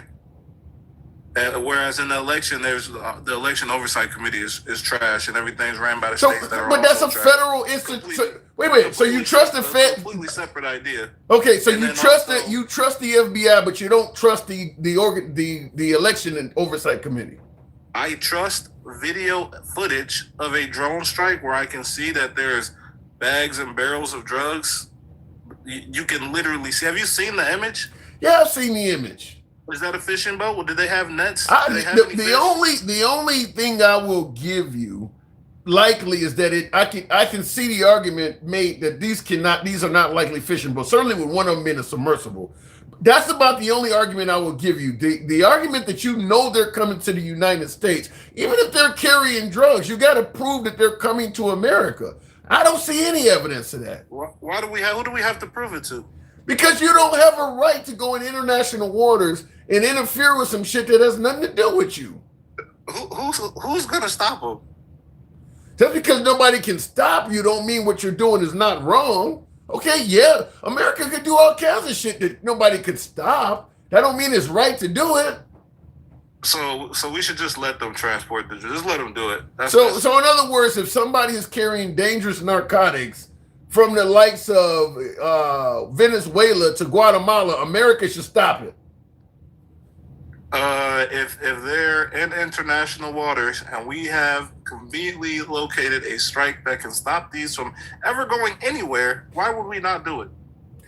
Because you're killing people and providing no evidence other than we just have to trust you. If they were taking Who are people, we providing evidence to? What are you talking about? we don't even know the names of the people that's been killed. Nothing's been Why provided. do you need to know their names? What? Who do y'all think y'all are?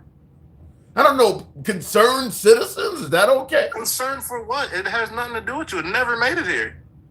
How do we know it was coming here to begin with? We don't want to. Here's the point I'm trying It's to make. not your business because you don't. Yeah, it work is. in Yes, it is international our relations. business. If our nation is going overseas in international waters somewhere killing people, when them folks get angry and respond, they're not going after Trump. They're going after you and me on the subway somewhere while you're in the supermarket. You're going to pay the Obama price did for it, Y'all that. didn't cry at all. What? Obama did it and y'all didn't cry at all. Obama was blowing up boats in international water and posting it on TV so they could see him. Citizens. Obama was not blowing up citizens floating at sea. What are you talking It about? doesn't matter. Why does it matter if they're at sea or not?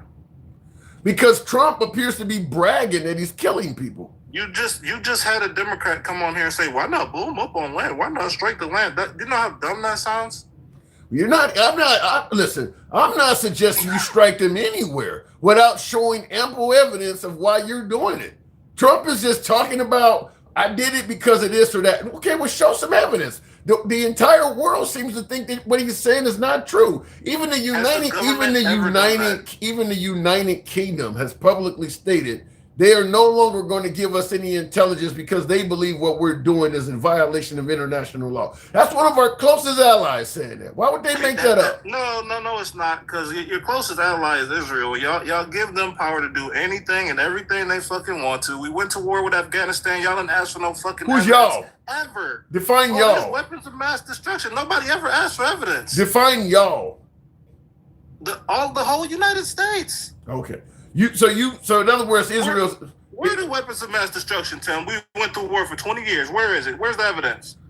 There still is none. But I'll tell you this. So what? Hold on, hang on. I'll tell you There's this. evidence. You mentioned the Democrats flooding the black community. When that war was taking place, the Democrats were against that war from day one. You had the Cindy Sheehan types. Your side was calling everybody unpatriotic for just like now you're saying trust Trump. Hold on. Just like now, and Joe Biden was the vice president. Just like how you're saying now that we should just trust Trump. You were saying we should just trust Bush during that war. I'm not saying trust anybody. I'm saying you are. Yeah, you are. They have always lied, and they're not going to tell you the truth. They've never showed us proof of anything. They declassify shit on average 70 years after it happens. Yeah, but that's not what I'm saying. What I'm saying is the right was criticizing anyone that questioned that event as being unpatriotic, just like they're doing it now. Then we elected. No. When that war took place, when that war took place, anybody questioning that war was unpatriotic and they were supporting terrorists. Now they're supporting drug dealers when they question this one. You guys just want to take the government's word at face value? I'm not saying take the word. I'm telling you that they're going to lie to you. I'm telling you it's a fact that the government lies all the time. Does Trump lie? Well, why are we acting like that is just specific to Donald Trump?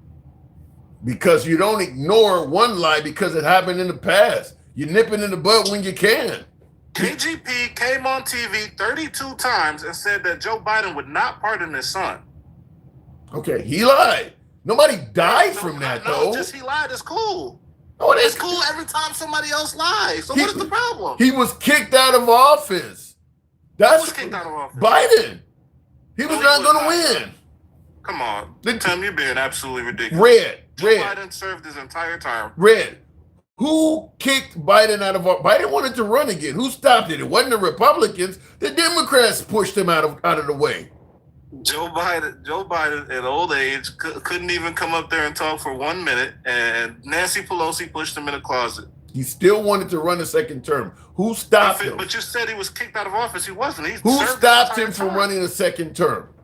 But he served his entire term. You're not answering the question I'm presenting, though. Who stopped him from running? You just made a lie. Let me ask it to you more. Okay, let me ask you the question clearer. Who prevented Biden from running for a second term?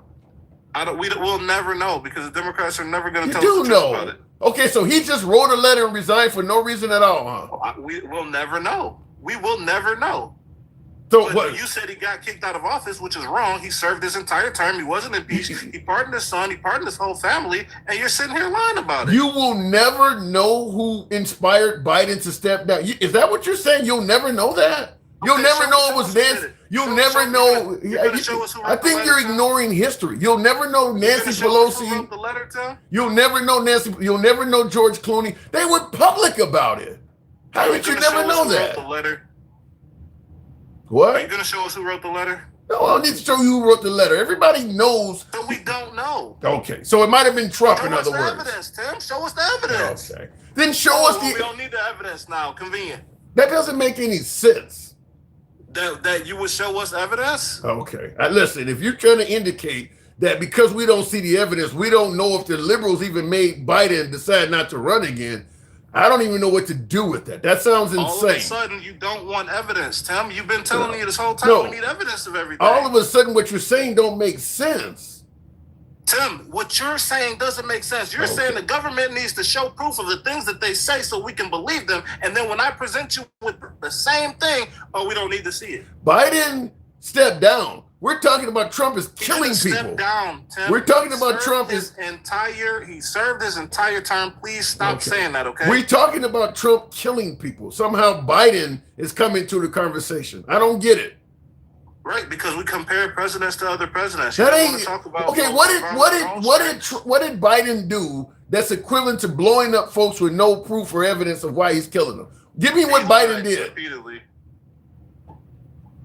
Huh? He lied. The problem is that you believe that Trump is not telling the truth, or you don't have evidence that he's telling the truth. So let's draw a parallel. When we don't have evidence, the Democrats are telling the truth. We have plenty of it. The government has been lying our entire life. We know that. They literally label shit as classified, top secret. We know this. Didn't Trump promise to drain the swamp and not be a typical so he's just lying like everybody else? Millions of federal workers been let go. Is Trump being okay? You're rambling on, but you're confused. Is Trump being honest or not? Let me ask you a simple question: is Trump being an honest politician, or is he lying like everybody else? You asked if he's. I'm asking you now. You asked if he's draining the swamp. Can I address that question? Sure. Have we had millions of federal workers gone? Yeah, and many of them have been rehired. What are we saying? Many of them have been rehired. I mean, what are you talking about? Okay, some of them got rehired. Cool. So he's draining some of the wrong people. Yeah. If something is broken, you have to take it apart to fix it, don't you? The fucking country?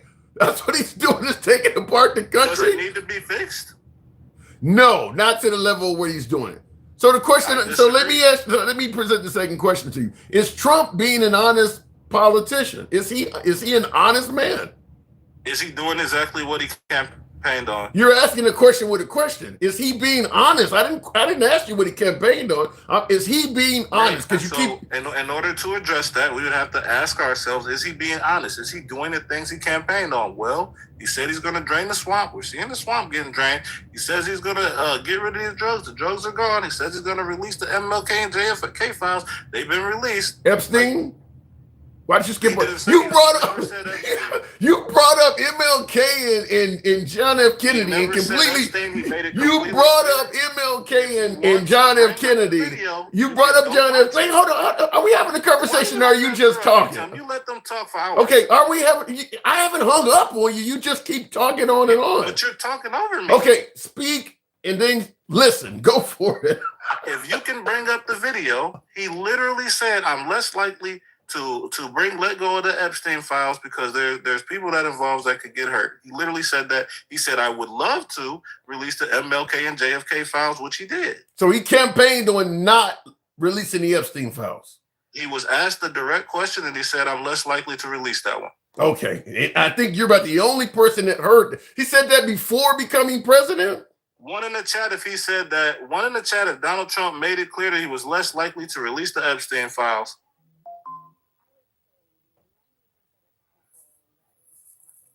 There they are. Well, okay. I see a lot of folks that are saying he never said that as well. So you want me to show you the video? Well, I don't have time to see the video now, but I would like to see it. Okay. You can inbox it. You can inbox. So you do believe Trump is being an honest politician, the war in 24 hours, all of that. He's doing what he campaigned on. The most honest we're going to get out of a politician. Most politicians are liars. This guy said he didn't even know Stormy Daniels. You think this guy's telling you the truth, huh? I don't know. I've never heard him say that. Really? But you do I need to show you the video? Because he said he don't know who she is. Video. That's crazy. Now you got time. See how I'm just having a conversation. Y'all got TDS, but I just want to say one thing about the 14th, and then I'm gonna drop. Y'all are interpreting it wrong. Apparently, most Democrats can't understand what the word "and" means. It says all persons born or naturalized in the United States are citizens and subject to the jurisdiction thereof. Y'all are completely. So what is your interpretation of subject to the interpretation thereof? What are you trying to say?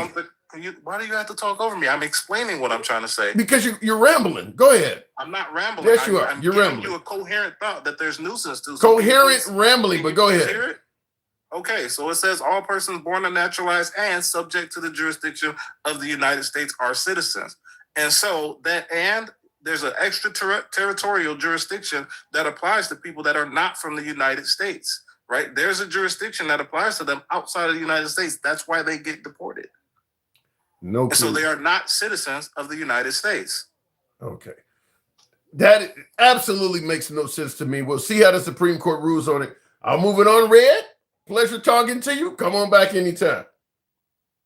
All right, moving on with the program. Listen, I disagree with half of what he said, but probably 75, 80% of what he said.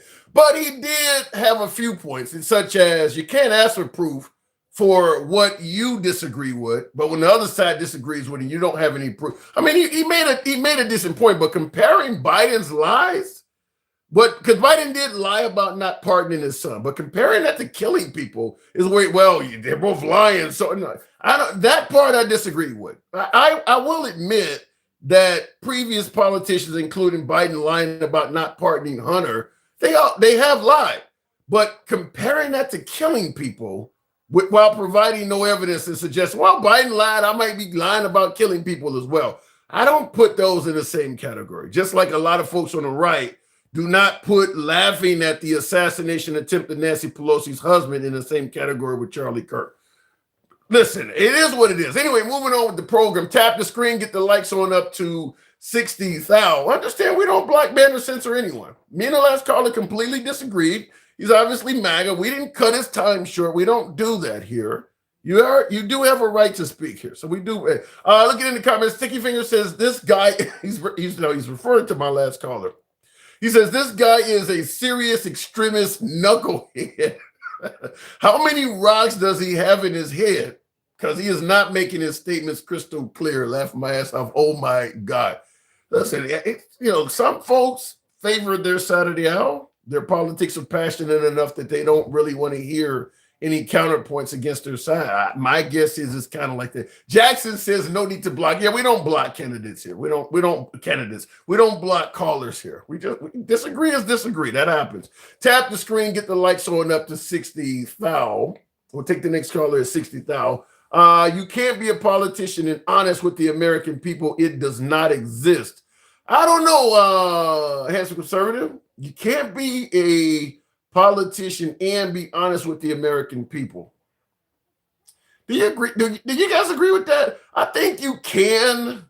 I think that it will make your journey more difficult, though, because in politics, you need to raise money and things like that. And there's going to be people who want shit for the money they raise. And the only way you can take their money and answer questions is probably to lie. I mean, like Elon Musk. Elon Musk donated a ton of money to President Trump. There's no way he could answer questions in regards to Elon Musk honestly without probably admitting he committed a few crimes. And that probably applies to many politicians. So I think you could be a politician and be honest, but it would probably be at the extreme lower levels where you're not taking this, like, fucking librarian, city councilman. I think you can do it as a judge and some of them folks. But yeah, when you're getting that to the national level, it's going to be real challenging to do that because your hands are in everything. Campaign promises are not really promises. Amber, really? Huh? So what are you suggesting, that if you make a campaign promise, you don't have to adhere to it because it wasn't really I got to disagree with you, because people vote for you based on your campaign promises. I don't agree with that whatsoever, because that was one of the reasons I stood up when I was at a Trump rally and gave him an applause, as he was talking about preventing John Deere from taking products out of this country and taking jobs. I thought the way he said it was good. The way President Trump stated it, just like raising minimum wage or no tax on tips. Those are campaign promises. People vote based on that. If you're a waitress, Uber driver or something like that, where a large portion of your income is tips, when somebody's promising not to impose tax on tips, you'll vote based on that. Then the guy gets elected and says, well, campaign promises are not really promises. Yeah, that's real bad. Anyway, looking in the comments, most people that promise in their campaign usually doesn't act on it, but Trump mostly has.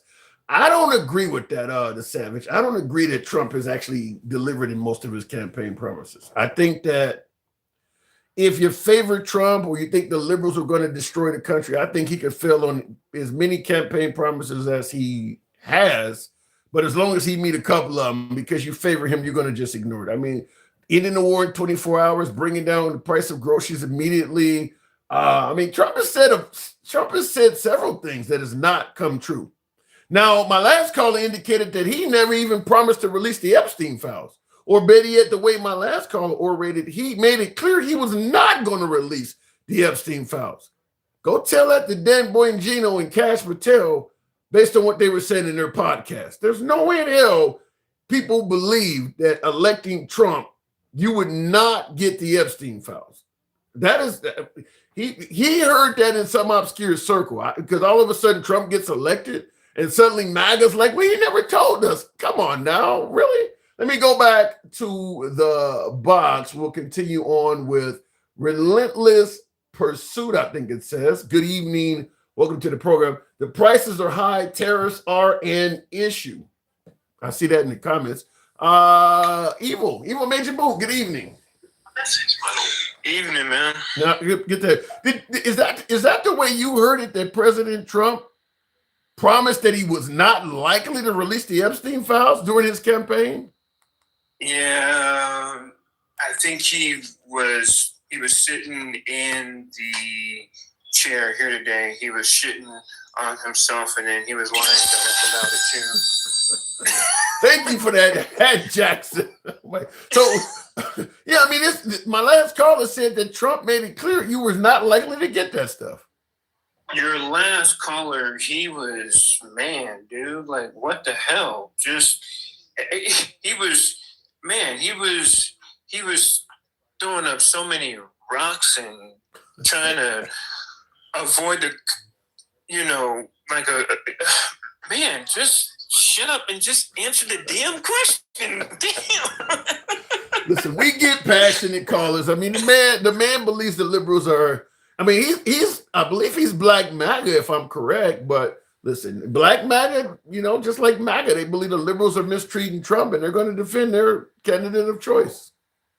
Well, you need to call them Blaga, not Black MAGA. It's Blaga. Blaga. Okay. Well, oddly enough, with what's going on with the Somalis, what's going on with the Haitians, which are all Black people, by the way, Black MAGA is still on board. That has not wavered them one bit. They need they need like some serious help because Trump doesn't care about them. All right. Trump only cares about himself, his family, and his son. All he wants is that money and screw everybody else. Well, people are going to bring up the fact that now he is bailing out the farmers and things like that. I mean, if you're saying he doesn't care about anybody, why would he bail out the farmers and help the farmers? Because he has to look like he's really trying to help and to really, or he has to make a statement to say, look, I can be fair. Hey, I can still help, but I still don't really, or hey, I still don't, give a shit though. But I mean, but does he really? I mean, after all, he's not running again, so I mean, it's almost like fuck what you think. I mean, I'm not running again. Well, he does have the midterms to worry about, which could lead to little nasty things like impeachment and incarceration. But other than that, I mean, he's not running again. And I see in the comments. Hold on, I see in the comments. Seiko Love says the white farmers. Is there any indication that Trump is only bailing out white farmers? I haven't heard that. Yes. Oh yeah, that is true. How can you do that? How can you only bail out white farmers in 2025? Because, as I said, though, it goes back into what I said, though, like earlier, though. Trump only cares for certain types of race of the people, and he's not going to do anything, even if you're Asian, Hispanic, Latino, Black, purple, orange, whatever. So what are you indicating? He only cares, he only gives a damn about white people or something? You kind of named every other group in existence. Are you saying he only cares about white people? Yeah, and that's how it is. So I don't know, because in the comments, Handsome Conservative says you can't only bail out white farmers. Tim, please stop listening to these people. I guess I would have to ask, how can you only bail out? That does seem legally impossible. How would he only be able to bail out white farmers? I mean, even if he only does like white people, let's say you're right, and he is some kind of racist extremist, how could he legally only bail out white farmers? Because Trump has the ability to be very corruptive. Trump is very he can send, or like, what is the term called? Like he can tap into other different types of the networks, and he can definitely have his way with how everything is like going now. Like here is a example. Right now, they are having this Hollywood type of a war with the streaming of the networks, though. Okay. I think the WB I think it's Paramount, Netflix, and the WB. They will all be going over to a major of a You talking about the net? You talking about I think Netflix. You talking about that merger? Yeah. Okay. So what are you getting at here? And Trump wants to try to have it is a say so, like in that. And I'm like, dude, you are the president. Get your big ugly ass nose out the streaming business. You have no way to be in that. Well, that listen. has nothing to do with the how the world is trying to be run now. Like, why is he sticking his nose in that? Trump is a successful businessman. He's been a real estate mogul most of his life. He's been part of big deals. Anytime a big deal takes place, if Trump is required to allow it to go back and forth or not, he usually gets involved and wants something out of it. This is kind of like with the stadium. I think the Washington Commanders are getting a new stadium built in D.C. Trump wants his cut. I think Verizon was trying to merge with another company. Right. I mean, that's just the way he is. If you need my approval, then I want something out of it. Right. But it's like, man, look, just do government type of work. It's just like he just wants to know everything. It is, he likes to keep his thumb on the pulse of America. But how about this? Maybe we're judging Trump on an unfair plane. Really, in the comments says we're just mad because Trump won't hide shit like other politicians. So in other words, what Trump is doing is no different than what a lot of these other politicians did. And thank you, gangsta grandma. What he is saying is that Trump is not doing anything unusual. It's just that because he's transparent and out in the open with it, liberals are criticizing him. Can you see any validity in that? I would say if we had Kamala Harris in the office, we wouldn't be dealing with all this. So you think Kamala Harris would have been running the country better than the current president? You think the President Trump, current commander-in-chief? Yes, yeah. And also that for some odd reason, we would not be dealing with, presidential type of health and, issues. We need to start electing more. Are we really dealing with, you said presidential health issues. Are we really dealing with health issues from Trump, or is it just what the liberals are saying? I mean, Trump is on TV almost every day. Yeah, we've seen his ankle swelling. We've seen makeup on his hand or whatever, but he is pushing on through that stuff. I mean, it's not like he's taking huge breaks or disappearing. Look, he's had a couple MRIs or whatever, but he is pushing on. Is he not? He's pushing, but he's also making it a lot worse for him now. So, what makes you say that? Because here today, he wasn't really, like here today, he wasn't really moving to like his arms though.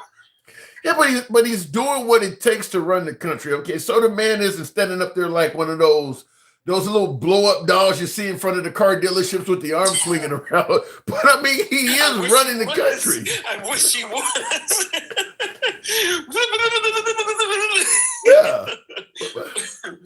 But he is running the country. Real quick, Me Too says Trump only likes rich white people. Damn.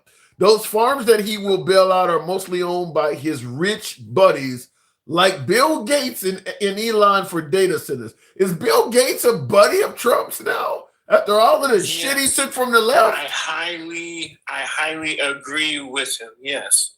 Hell yes. Wow. Bill Gates is on board. Bill Gates was liberal personified, if you asked the right a few years ago. Now, really? Bill Gates? It's true. It is. They were putting Bill Gates in the same sentences with Dr. Fauci. All of a sudden, Bill Gates is on board. Now, I tell you, it's amazing what a little bit of money would do to MAGA, huh?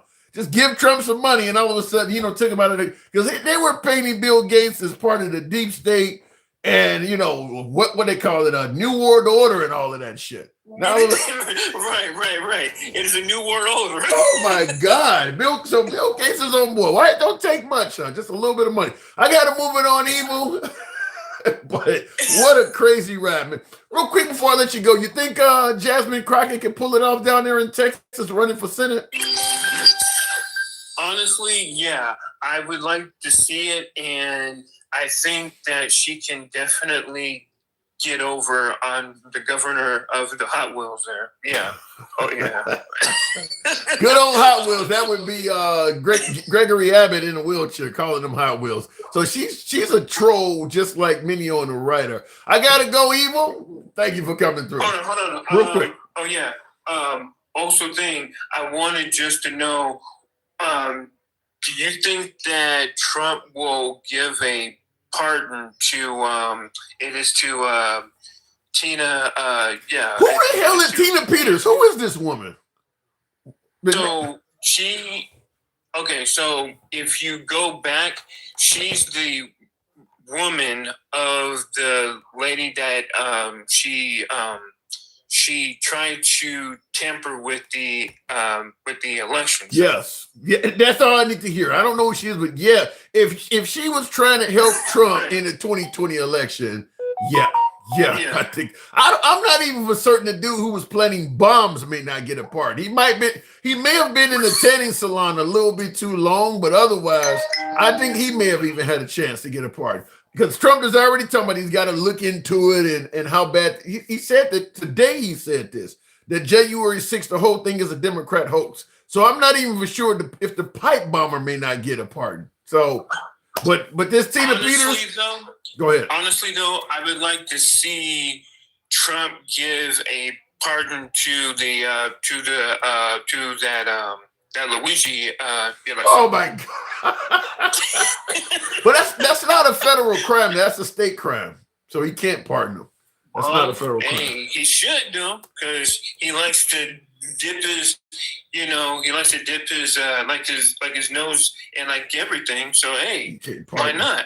You can't pardon a murderer, can you? No. Trump is a felon. Come on, man. He's a see. I'm not arguing with that. Come on, man. I'm not arguing. I'll just say no. He's not going to even entertain. Well, like I said, he cannot pardon Luigi Maggione, but I don't think he would even entertain it. But the pipe bomber, I don't know if that guy says a bunch of good shit. Who knows? I got to move it on, Evil. Thank you for coming through. All right, man. Anytime. Right. Tap the screen, folks. Get the likes on up. We can make 80,000 if you let your thumbs not be lazy.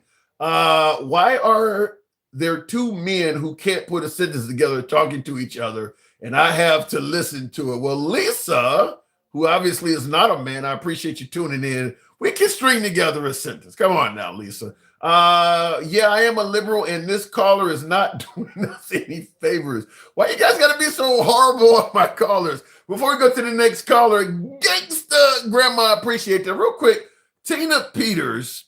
Okay, I had to get cued. I had been hearing the name tossed around. Just AI says it likely refers to Tina Peters, the former Mesa County, Colorado clerk who was convicted and sentenced to 9 years in prison for a 2020 election security breach stemming from her attempts to find evidence of voter fraud and promote false claims about election tampering.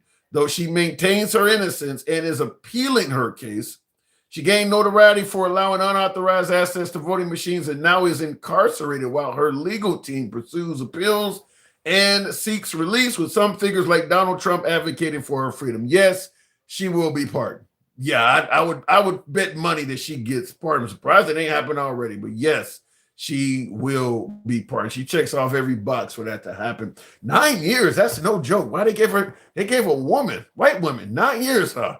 Jesus. I'm sure Trump is going to say she got over sentence. That's a lot. Let me go back to the box. I do believe interfering with an election is a federal crime. Gangsta grandma. Well, because I see some folks are saying it's state charges. Are you saying that she wasn't charged federally, huh? So what are you saying? He cannot appeal it? He cannot? He can't. It's only state. That little fucker can't do it. Ha! Okay. They can go suck all the dick that they want. They can't get it. So tell me why I lost my brain cells. Listen to that fucking black ass maggot. You need to add me because see, you don't push back. What the hell? We had a. No, you didn't push back on that. Because let me tell you something. Fuck out of here. We had a goddamn screaming match going on. What do you mean I didn't push back? We had a goddamn screaming match going on. Boy, sit your ass down. So you did. You're like you're a pansy, okay? Let me tell you something. Now let me school that uneducated fucking damn redneck motherfucker, okay? It wasn't the Democrats that did the deeds in our communities, you dumb nuts. It was the Republicans. And actually, it was, what's his name?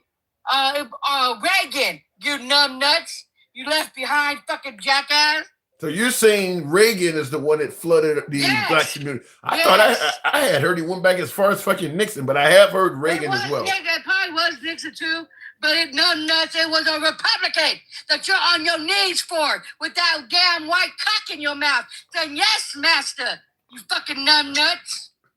Well, listen, I didn't agree with bitch.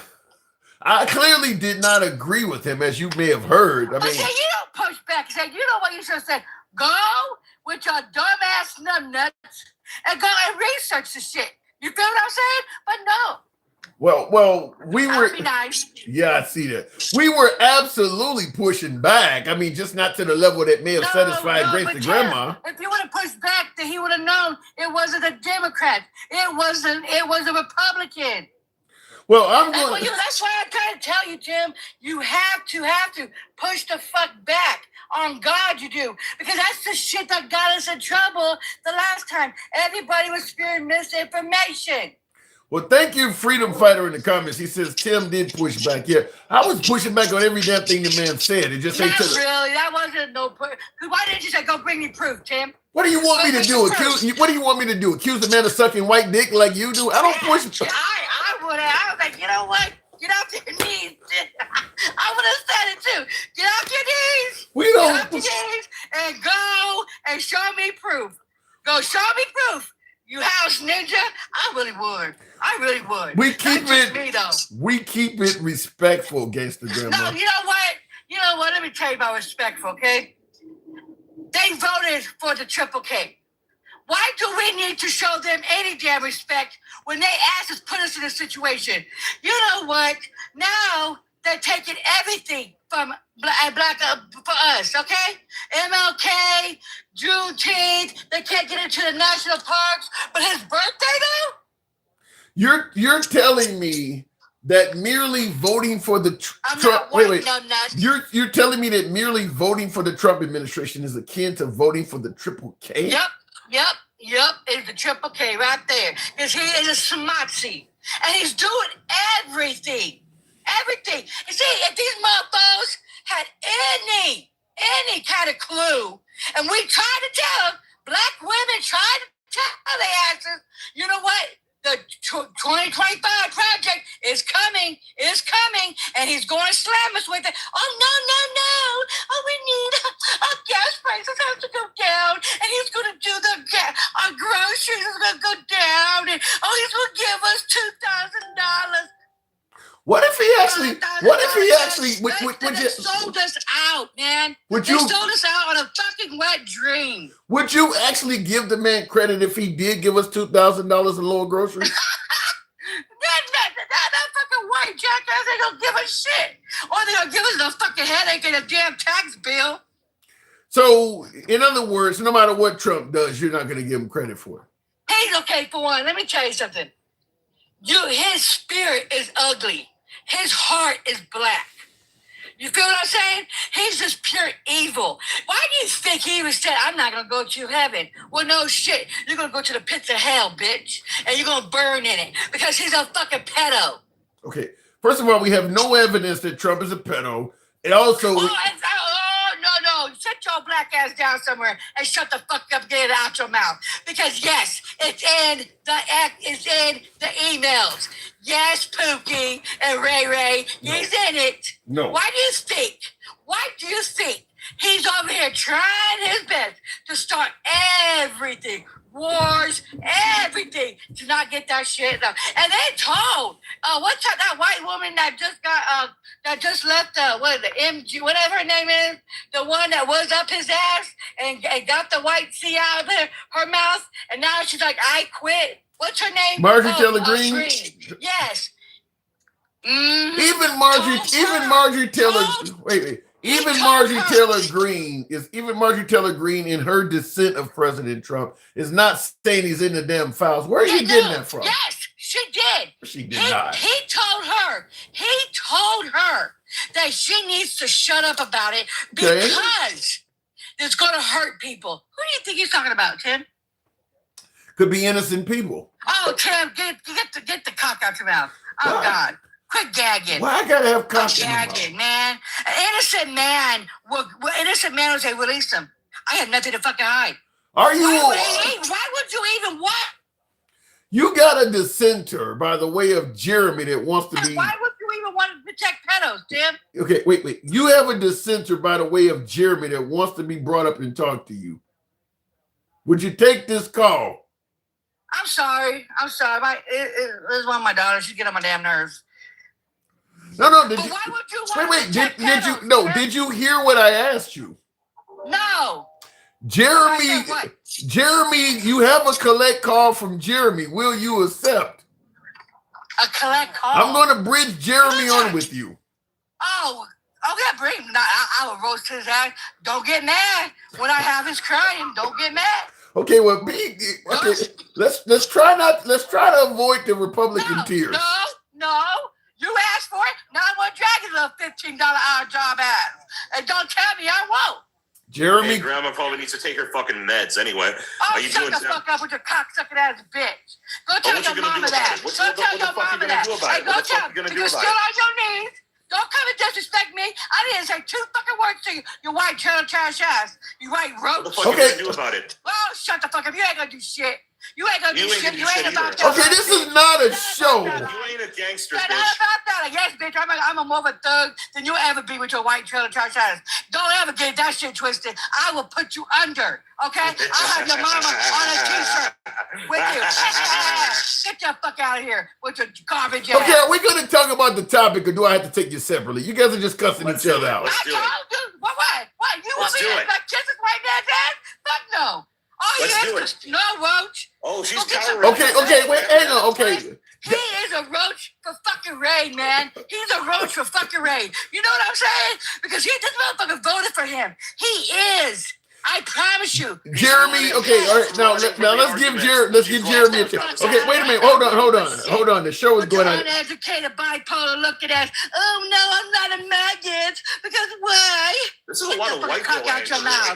Get the cock out your mouth, man. There's a lot of white girl anger coming from. Man, I'm not white, and you wish I was right white. Now. But I'm fucking you are. You're right as black, bitch. I'm black. My mama's black. My daddy black, and I'm proud to be black. Booyah, cuz. I would never want to be white. You guys burning for stars. You guys don't take showers. You guys are spilled milk and every damn thing else. And you, oh God, get the fuck. Damn, she hates Latinos like me, apparently.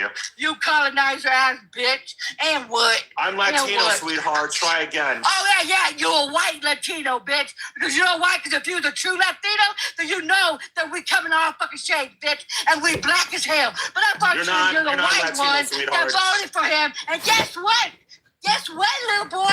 Guess what? He's coming for you next. He's gonna take this citizenship Yeah, away. sure he is. Yes, he Okay, is. all right, Jeremy. Yes, he is. Jeremy, I'll give you a little bit of time after this. I'm gonna bring you back up, but I gotta drop you, and we'll continue on with the rest of Gangstagram because you guys are just cussing. It's not a You know show. why? You That's know not why? a He show. voted. He threw us, a lot of us are Latinos. He threw a lot of Latinos underneath the bus. For what? For what? For what? How did he throw? And all that bullshit. He did. He What threw the a hell? lot of Latinos and black folks underneath the bus. But guess what, bitch? They're coming for you. He's taking your citizenship away. How did he throw Latino? He voted for Trump, and even he admits he's not happy with Trump. How did he throw anybody under the bus? Because not Afro Latinos do not vote for her. Vote for him. Not Mexicans surely didn't vote for him. 67% of Mexicans voted for her. But yeah, he still threw all of us underneath the bus. No fucking self. And I hope everything that he voted for comes his way, like his citizenship. Because he even said it. He even said it. He's coming for them. How about it from this standpoint? Could you not understand that President Trump is doing things that many Latinos did not expect him to do, and they thought he was just Hey, hold on, hang on. I didn't get to finish asking the question. I know. Oh, a lot of them didn't vote for this shit. A lot of them didn't vote for this. They didn't know he was going to do. Yes, they did. No, they did. Because we told them. We told them. It's a project. And Democrats don't lie. Democrats don't tell We lies. told them. Black women stood 10 toes down, you dumb nuts, and told them he's going to take you out of this fucking country. It's in Project 2025, you numb nuts. We told you. We stood there and we told you, don't vote for him. He's going to do it. Oh, no, he's not going to do that. He's going to go take the criminals out. Oh, my God, we'll take the criminals. Only the criminals. Well, numb nuts, he's not. Well, is it not true that being in this country illegally is a crime in itself? No, it's actually it's a misdemeanor. Is that- And you have a 34 convicted felon in office, and he's a felon. Is So it you can't think about that, though. is can you? a misdemeanor not a crime? Oh, it's only a misdemeanor. But it's a crime, And they right? don't go to jail behind it. They just go and they get the papers and they got to get out of the country. And they don't degrade them like he's doing now. And he don't go into, you know what, when Biden did it and when Obama did it, they didn't make a big old circus about it. They didn't go into the churches and then to the hospitals and drag people out like the hard-ass criminals. Or like he said, the rapists and murderers. No, the white man is. Why is he not dragging the white people out of this country? Is there I'll any reason whatsoever why it would be wrong to put someone out of the country that's here undocumented or illegally? Is there anything wrong with doing that? Give them the due process. That's what people are saying. Give them the due process. He's not giving them due process. He's just going in. Our history is repeating itself. History is repeating itself. And he's going out to the Somalis. And hey, they voted for the shit too, so FAFO. Because nobody wanted to listen to black fucking women. They did. Oh, we're uneducated. Oh, we're just living on a plantation. Well, guess what? We're all fucking doing this shit now, aren't we?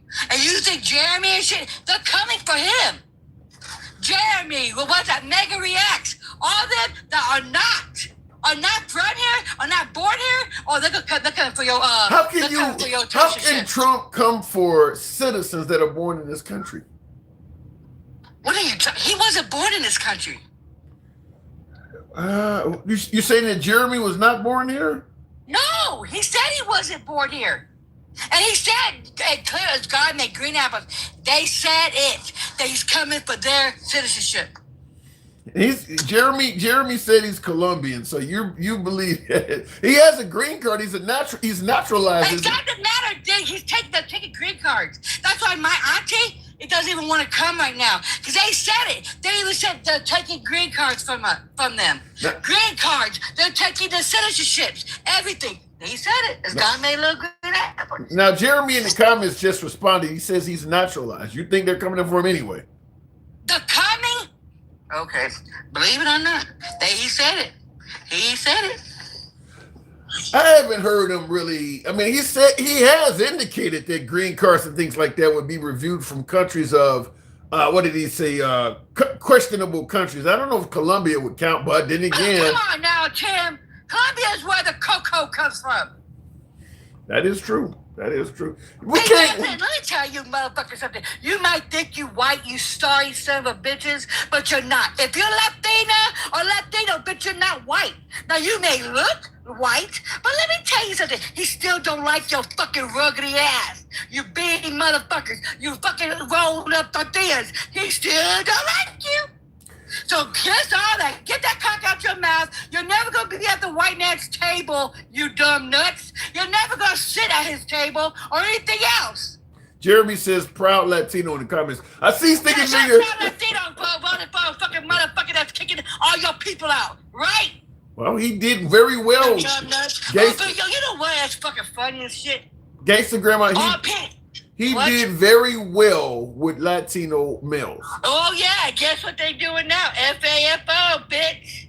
FAFO. Because now the tables are turned. Now they're over here saying, I don't want to vote for you. I don't want the Latinas for Trump. They're over here crying. Well, I didn't know. I didn't know they was going to do all this.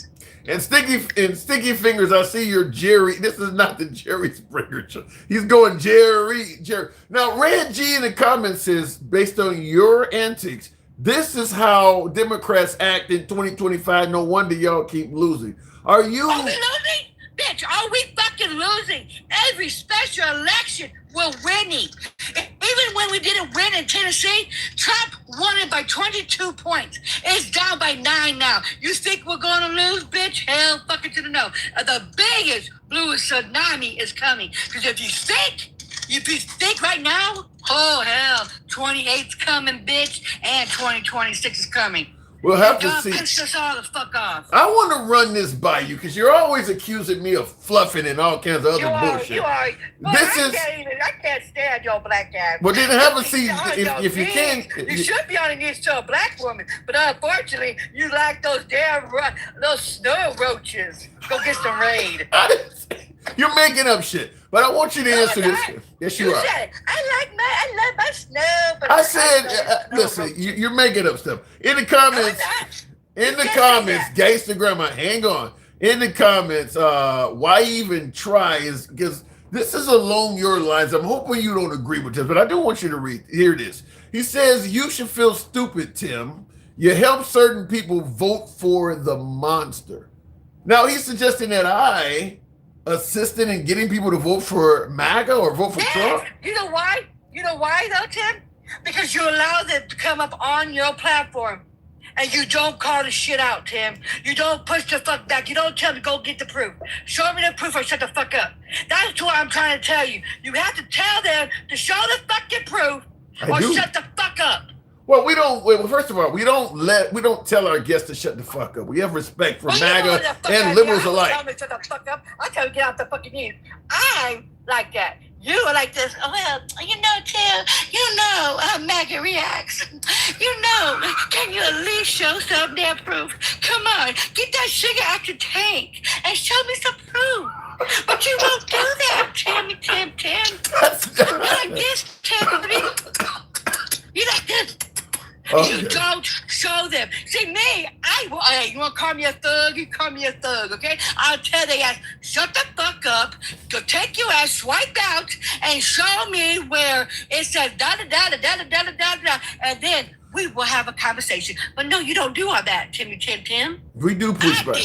I'll tell you one thing. Reggie in the comments said you're convincing them to vote for MAGA more than I am. Oh, shut the fuck up. Get the cock out your mouth. And thank you. You know what? All you motherfuckers let me tell you this, guys. Let me tell you this. You black maggots, the one that voted for him, your day's coming. Because if you honestly think he likes your black asses, he doesn't. He don't like you. He never will like you. And if he liked your asses, then why are you taking everything black out of the damn, out?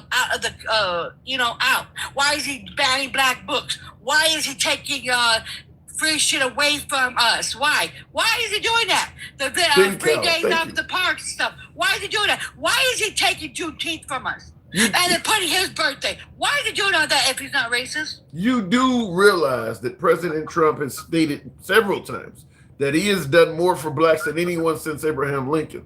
Yeah, he's doing more. No, he's taking out more. Juneteenth. He tried to take the pilots, right? And stuff. He tried to take my husband's name off the wall. in Arlington. So shut the fuck up. Why do you gotta listen? President Trump has promised to just merely make America great again. So why discuss it? Okay, Ted, get the white cock out your mouth again. Just start to drip. You know, at least have some damn kind of black protein up in your shit. Some chocolate protein. At least my shit, when I go down on a fucking man, it's chocolate, man. And I don't die from the shit. I don't get no salmonella from the shit. You get salmonella and God. Okay. Believes in every damn thing else. Honey, when I get chocolate protein, honey, it's good for my soul. Okay, well, And I don't die from the shit. You feel what I'm saying? Take it from a real black woman. You can't even get one. You only like the snow roaches. what the hell? Why does that keep coming up? You didn't say that, Tim. I did not say that. You said it on your show, on your live. You said, I love me some snow No, I bunnies." did not. Yes, you did. I did. Yes, you did. I said, what? I said, you like your snow roaches. I said, do not insult the snow bunny because the snow bunnies are fluffy and white. They are uncooked protein. They are the snow roaches of the Capitol. What's wrong with a snow bunny? Ew. What? The animal? The animals are cute. Okay, you wild game. Some people eat. The white woman is a snow roach. Some people eat deer. Some people eat bunnies. Oh, yeah, you like the uncooked protein pussy. Let's keep it a buck, okay? Because God forbid a black woman gives you some. You'll say, oh, no, she's not black enough. Oh, no, she ain't good. Well, With I your never. ugly ass, Tim. That is absolutely With your false. ugly ass. I gotta go. I have gotta go. You do want to go. But Tim, at the end, let me tell you something, though. On some real shit, Tim, if he wasn't racist, then why is he doing all this shit against us? Why? Why is everything he's doing is against black and brown people? You gonna tell me? Everything, Tim, everything. And you know what? I hope all that shit comes out about those boats. Because I don't give a fuck. I really don't give a fuck. If they did have the D on there, you cannot shoot twice and kill unalive everybody. That was against the code, though. And I hope they go down for the shit. Let's see how it goes. Gangsta Grandma, thank you for coming through. Moving, they don't like you, and I'm getting all kinds of shit for Gangsta Grandma. Anyway, tap the screen, get the likes on up to 110. Marty Money, what about foreign diplomats? Are they under the jurisdiction? She's pissed the fuck up. Yes, Marty, Gangsta Grandma is yes, she's always on level 10. She does not have any other level on the thermostat. It just says 10. Sticky Fingers, appreciate it. Says, thanks, Tim. Just remember, I appreciate you. Gangsta Grandma, it's too bad that we can't be together. But just remember, I'm not the baby daddy. That came from Handsome Sticky Fingers on YouTube. Really? So you and Gangsta Grandma been kicking it off behind my back. Is that right? Is that right, Handsome Sticky Fingers? Anyway, let me go back to the comments. I want somebody to show us one racist thing Trump has done. Wow.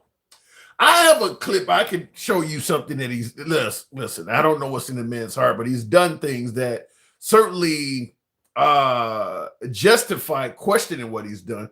I'll end up, I've played it many times. This is President Trump getting on the internet and saying that and posting that black people are responsible for like 80% of white homicides, which means essentially if you're a white victim of a homicide, there's an 80% chance a black person done it. Woefully inaccurate. I can play the clip of him doing it maybe in the show after my next caller, but yeah, to me, that makes no sense at all. If you don't apologize for that, you just basically indicate that blacks are murdering whites wholesale. Yeah, that could be counted as racist. That's something he's done. He has done some things. I'm just going to say that. I'm just going to say when you say that Trump hasn't done anything racist, I don't know why people are calling him racist. I don't, look, there's no way to know if the guy is racist or not because he's not going to come out and admit it. But I'm just going to say that there is reason to suspect that he may not like African Americans. He has done some things. He has done some things. You're clueless, Tim. Here's $5 more to buy a brain dipshit. Says why? Okay, what am I clueless about? Why even try? Let me know what am I clueless about? I'd love to know. Live Squad Nation says we had no problem with the highway of death in Iraq. That was way more than one missile and definitely killed innocents. Here's the problem, though. Comparing what happened in Iraq to what's happening off the coast of Venezuela. First of all, what's going on in Iraq was a war. Was actually, and now it wasn't justified when you look back at the whole weapons of mass destruction thing, but it was a war. You were taking on armed combatants. What the Trump administration has done has made drugs akin to lethal weapons, even though the American population is demanding the drugs come here. They're not bringing fentanyl to this country, pinning people down and forcing them to ingest it. There are people waiting at the border with money to pay for it. So I don't see how we can compare Venezuelan drug dealers. And I'm assuming what Trump is saying is true. I'm assuming that they're drug dealers, they're bringing fentanyl, and they're coming all the way to America. Let's assume everything he's saying is true. That still doesn't put them in the same category as ISIS or Al Qaeda. Trump is deeming them to be terrorists. They don't fit the definition of terrorists by any means at all. They do not fit. They're not terrorizing anybody. They're terrorizing people in their own countries. Very few very few citizens in this country are terrorized by the cartel. In fact, this is the country you come to escape the cartel if they're terrorizing you. That's one of the reasons people claim asylum, is you can come here and get away from the cartel. So I don't see how they're being placed in the same category as drug cartels. That's just my opinion on that. The rich are always trampling on the poor from the beginning. There's a lot of truth to that. Let's assume he follows the rule of law.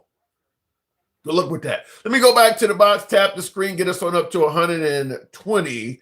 I did want to bring up Dencal. Good evening. Welcome to the program. Did we lose Jeremy in there? Dencal, good evening. What about stopping the fees at parks for MLK Day and Juneteenth? It's not look. It looks bad, bad. It's racist. It's not. Hang on. If he cancels Juneteenth as a holiday, which I suspect he will, that would, to me, that looks more racist than canceling. Because from what I hear, they move around holidays for fee days in national parks all the time. Yeah, but it just so happens that the two that he removed from the free list are Martin Luther King and Juneteenth and the freedom of Black people. You look. I know you got a show to run. You guys be testing me like my 5th grade math teacher. But see, come on, man. It's interesting you say that, because in the comments, Why Even Try says you help destroy our country with your both sides bullshit. So I'm now being held accountable for destroying the fucking nation. God, and thank you, Leo Place. Appreciate your support. I'm being held accountable for destroying the fucking country because I allow free speech. Really? God damn. Didn't take much, huh? So let me just continue on what you're talking about, though. I do admit, and this is why I said, even though I can't definitively say the guy's racist, there are legitimate things he is doing for why people are saying it, such as what you are bringing up now. Why would you target Juneteenth and MLK Day? If somebody says that's racist, yeah, you got to explain it. Why did you target the only 2 Black holidays? It does look suspect. I'll certainly give you that.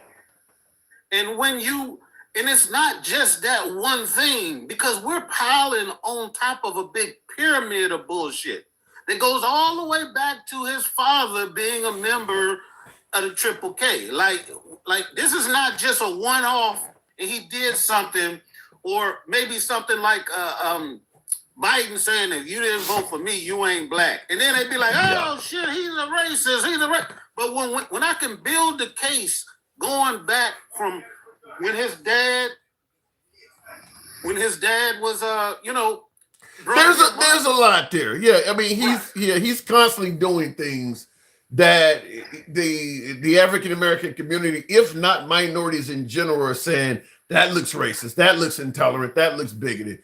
There's a lot of that. I mean, getting rid of dark immigrants while letting white immigrants stay in the country. I mean, that don't look right either. That was one of the things I was going to bring up when y'all was talking about the like the immigration thing, is like, of all of the people in this world that need humanitarian assistance to get away from tyrannical governments, he says the one place that they've been living in an apartheid state forever. They own all of this shit over there. Yeah. But they're the ones that are the victims now. And all of the people that have been abused by them for the last, century or so, those people don't deserve to come over here. And out of all of the countries, he picked Somalia, call them garbage, say they stink and everything else. And then he said, I could name some other countries. But he didn't. He only named that one, and he brought them out of the clear blue when nobody was even talking about them. So when you say, is he racist, how much circumstantial evidence do you need for it to turn out, so we can understand who a person is? Like, we can say that about anybody and everybody. I mean, he said things that, at the very least, I would come back with an opinion of, just like with Charlie Kirk. People were saying the same thing about Charlie Kirk, and my response is, because Charlie Kirk was never seen really hanging around anybody African American other than Candace Owens, and I think once or twice with Kanye West, which ain't saying shit in modern times. But same thing. He has nothing in any of his quotes. They're all negative. So what I said about Kirk, which is something I would say about Trump, is he appears to have a low opinion of minorities. Does that make him racist? Some would say yeah, some would say no. But he does appear to have a low opinion of minorities. Now, MAGA reacts, MAGA reacts said it's not that he hates blacks, he hates poor people. That's even worse. Like, the Bible says, don't do that. I don't get it how that's acceptable. He's not biblical. He's not religious. It's not that he don't like black people. He just don't like nobody poor. Well, I'll tell you, bringing up, the Bible. Trump is not religious. I don't even think that's even relevant in Trump's case. But the people that are saying this shit, they call themselves religious. I'm not saying it for Trump's benefit. Yeah. I'm saying it because this is what they say that they believe in as they go to church on Sunday. Yeah. They do believe in it. They do believe in it. People said on Sunday when they was leaving church, when they was going to the public execution, those people who, some of them people and their children who were at those, them human roasts, they are now in positions of power in this country as politicians, as judges, all kinds of shit. I don't understand how the evangelicals were ever convinced. I mean, there's nothing in Trump's past to indicate he's very religious. I mean, does anybody know of any church? If you go back before Trump came down the Golden Escalator in 2015, was he known to affiliate with any church at all? I mean, we can talk about Obama's, Obama being Barack Hussein, but Sean Hannity had no problem going to Reverend Wright's church. They knew what church he affiliated with. I mean, Trump has never been known to affiliate with any church. We know Biden goes to mass all the time. Bush went to church. I mean, he was never known to be religious. Right. But then, Obama had to distance himself from his 20-year pastor because he said the chickens was coming home to roost. Yeah. But this guy, Trump got what is his religious mentor or whatever, that chick Paula White or something, the one that be speaking in tongues.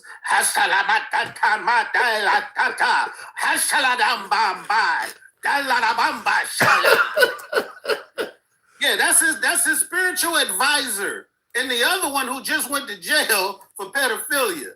Those were his, and he ain't distanced himself from them none at all. I mean, Trump just said recently he don't even think he's going to heaven. So I don't know. Yeah, I don't understand how he was able to convince. I mean, and then he's selling Bibles and people bought that shit. So I don't have any explanation for that. But Trump does not. He's never came across as being religious. He's just. But I will say this in defense of Trump. Even though he himself is not necessarily religious, he has done a lot for the evangelical community, such as the protection of sanctity of life. They've been going for an abortion ban for God knows how long. Thanks to Trump, they have gotten that. Trump has Right. been. So does that mean he gets a participation trophy? Yeah. Because as of like last year, the year before that, there's actually more of those procedures happening now than before. Now I know you say he did what they wanted him to do, but if he increased the amount through his actions, do he get credit for that too? Well, they're going to give him a pass for that because they didn't think that out either. No, not they. I'm saying you. Like what? Like we. I don't listen. I'm pro-choice. I'm pro-choice. So if a woman, look, as far as I'm concerned, if you're not going to do a damn thing for that mother once the baby is born, you don't have any right to say anything about what she chooses to do. Forcing her to bring a kid in the world and then telling her get the fuck out of here now is cruel. So I'm pro-choice. We're not gonna feed it. We're not gonna give it a place to stay. None of that. We just have it.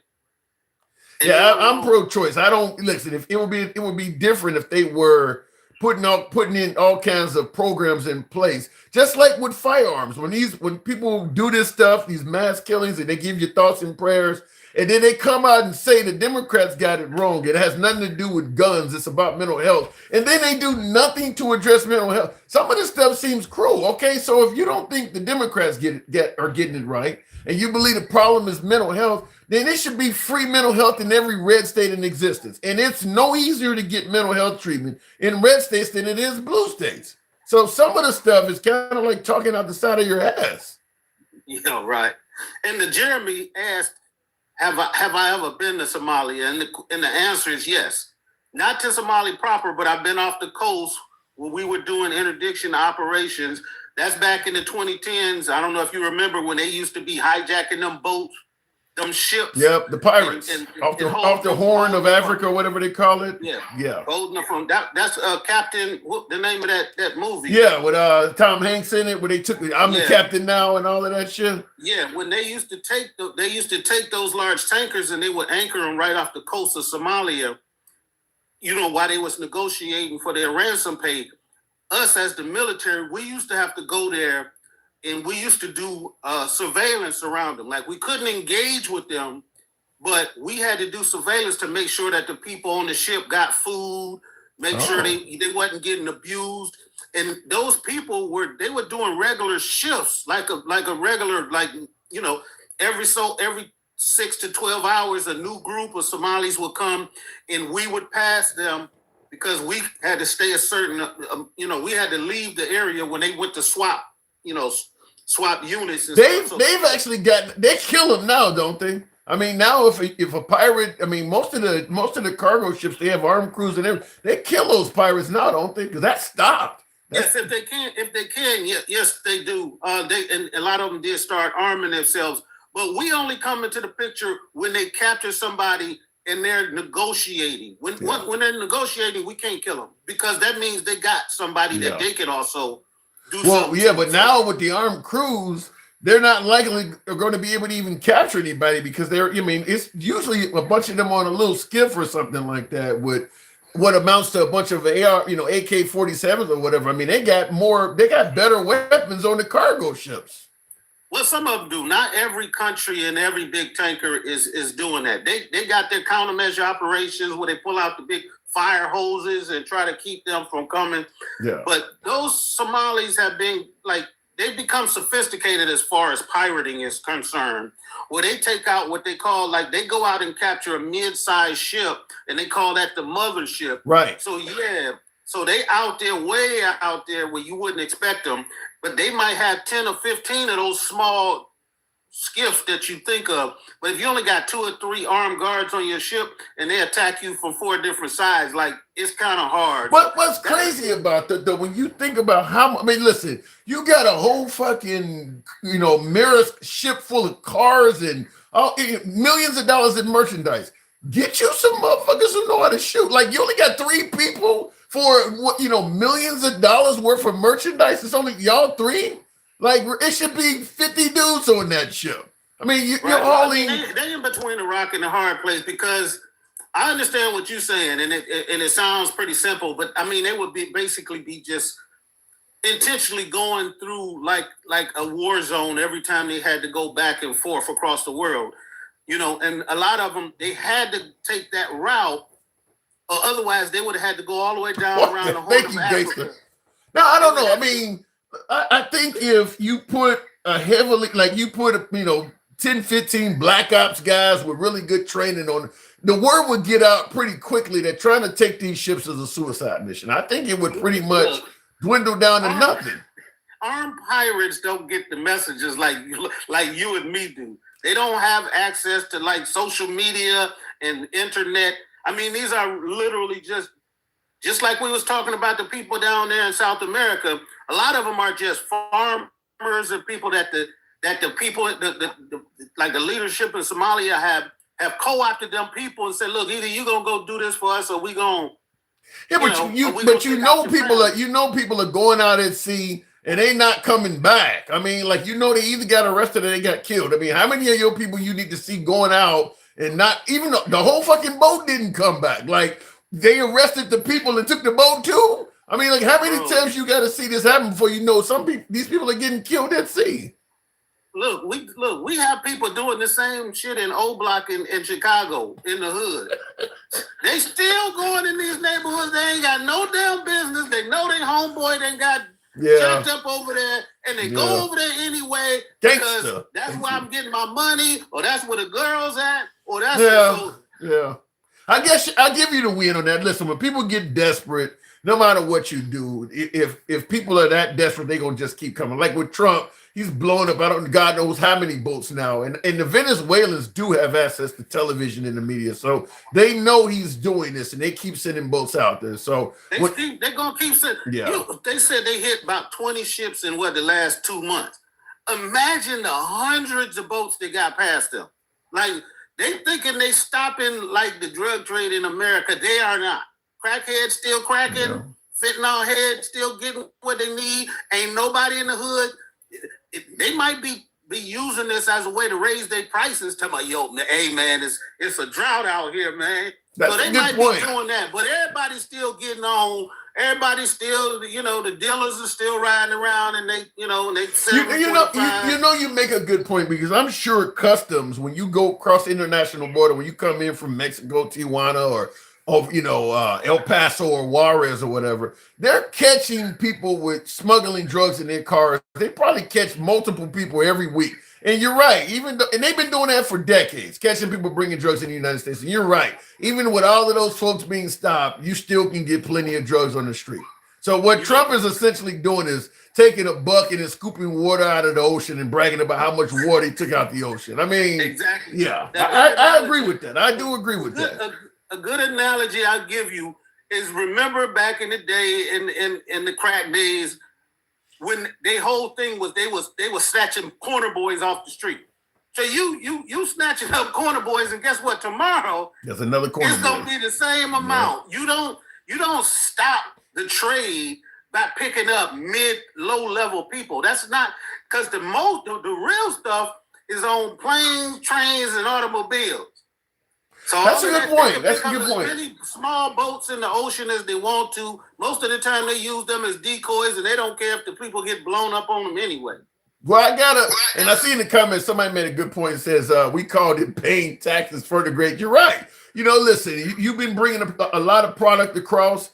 I got to do something to let my people know that I'm worth the salary I make. Give me somebody. I don't give a fuck how low he is. You got beef with somebody. Give me one person bringing some shit over so I can make an arrest and show people I'm worth what I'm doing. And I do believe that. I mean, when you think about how long they've been bombing these boats now, just a few, they've only bombed, like you said, maybe a few more than a dozen, 20 boats. You're right. It's got to be dozens of them getting through with shit. Dozens of them in that period of time. That's getting. Can you imagine how much is being consumed in America on a daily basis? And you think 20 little bitty ass boats is gonna put a dent in the amount of product coming from? And that's only from Venezuela. They ain't even said nothing about Colombia and Honduras and all. What a guy who said he gonna shove 400 tons of the powder up the noses of America. So why would they do that? Before moving on from you, why do you think in the middle of a drug war they would pardon a drug kingpin? You talking about Juan Orlando Hernandez, the what was he from? Honduras. The drug lord got a 45-year sentence. Trump shaved 43 years off of his 45-year sentence. Why do you think they would pardon him in the middle of a drug war? Hey, all I can go by is what he said, man. He said he been talking to some people, and they told him it was a Democrat hoax by Joe Biden to lock him up. And so he thought the guy was being treated unfairly. I mean, that's what he said. Oh my God. So I can't think. I mean, I could think of other reasons, but it wouldn't be rational to MAGA if I say what it is. Is that the secret phrase that gets the door open? Just say the Democrats. P. Diddy, look, the Democrats put all that baby oil in here. I mean, is that the secret phrase to just say it's a Democrat hoax? It don't matter what they ask him. The first thing he gonna do is say, it would have never happened under me. The Democrats caused it all. And the chick Tina Peters y'all was talking about, that was the one I told you the other day. She got caught on video camera, letting these computer analysts go look at that is literally when we say somebody broke, voter laws, that's the perfect. They gave her 9 years in prison for that shit. 9 years. Wow. But because you got to imagine all of those people that voted in her area, like she lost the trust of everybody. Everybody thinks that their votes don't count or been cheated now. So it goes deeper than just what she did. Yeah, you fuck with the integrity of the system once you do that, because now we know there is cheating. So that's a state crime, huh? I thought was a state crime. Yes, it was. That was not a federal crime because that was a local thing that she did. That was a local thing she did, and I think, if I'm not mistaken, I think Trump won that area. So instead of Trump talking about somebody cheated, he should have looked at her and remember you had been saying that all along. It's like, why every time we say cheating, we automatically assume it was Democrats cheating. Yeah. But when we get straight evidence of Republican cheating, that don't matter. That don't matter. That's the way it's been. It is a state crime, and I told you the other day that Trump was threatening the governor, telling That's governor. who you were talking about. I do remember the conversation though. Wow. So he can't get her out. So he's threatening the people that can get her out, that if they don't let her, so he eagerly wants to get this broad out of jail. That's one of his people. And that's why he about to mess around and let go the pipe guy, the pipe bomber. Because remember, when they asked him, did he want to look through those people from January 6th? He said, no, fuck it. Let them all go. Right. Now, this guy was one of the people from January 6th. Yeah. So now his lawyers are saying he should be pardoned. So, but last question, if he let this individual out who is African American, would that make you now realize the guy ain't racist? He let out a black. I got to show the run. Because if he does have to let this guy out, it was a mistake. It was not intentional. So no, that does not apply. All right, dude, Cal, you drive a hard bargain. Thank you for queuing me in on Tina Peters. You did tell me that the other day. I didn't make the link of who you were talking about though. That's crazy. That'll be a show in itself. I gotta go. Appreciate it. Denkel, always a pleasure. Denkel brings the work. That was good shit there. Real quick, why even try is saying you're either too stupid to understand the words or you're purposely stupid. I said you helped. So he's saying that I helped inspire, I guess. I helped inspire people to vote for Trump. I don't know. I'm going to challenge her. I'll give it to the audience. I don't think I did. I think everybody already knew. I've been on the air, 4 years, I think. So I was certainly around during the 2024 election. But I'll ask you folks, based on the show I run, by way of yes or no, how many of you folks think I'm inspiring people to vote for Trump? Type yes if you think that's the case, or no if you already know what the hell you're going to do come election day and it doesn't matter what the fuck I say. Type it in the comments, yes or no. I don't believe I'm inspiring people to vote for Trump. I see yesterday says I am.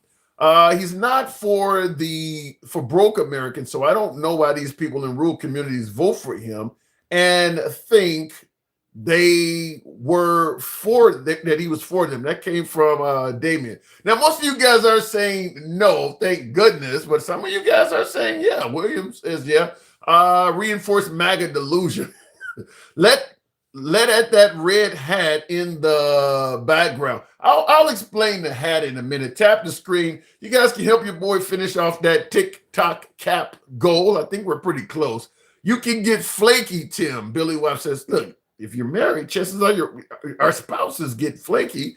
That's just human. That's just mankind. What are you talking about?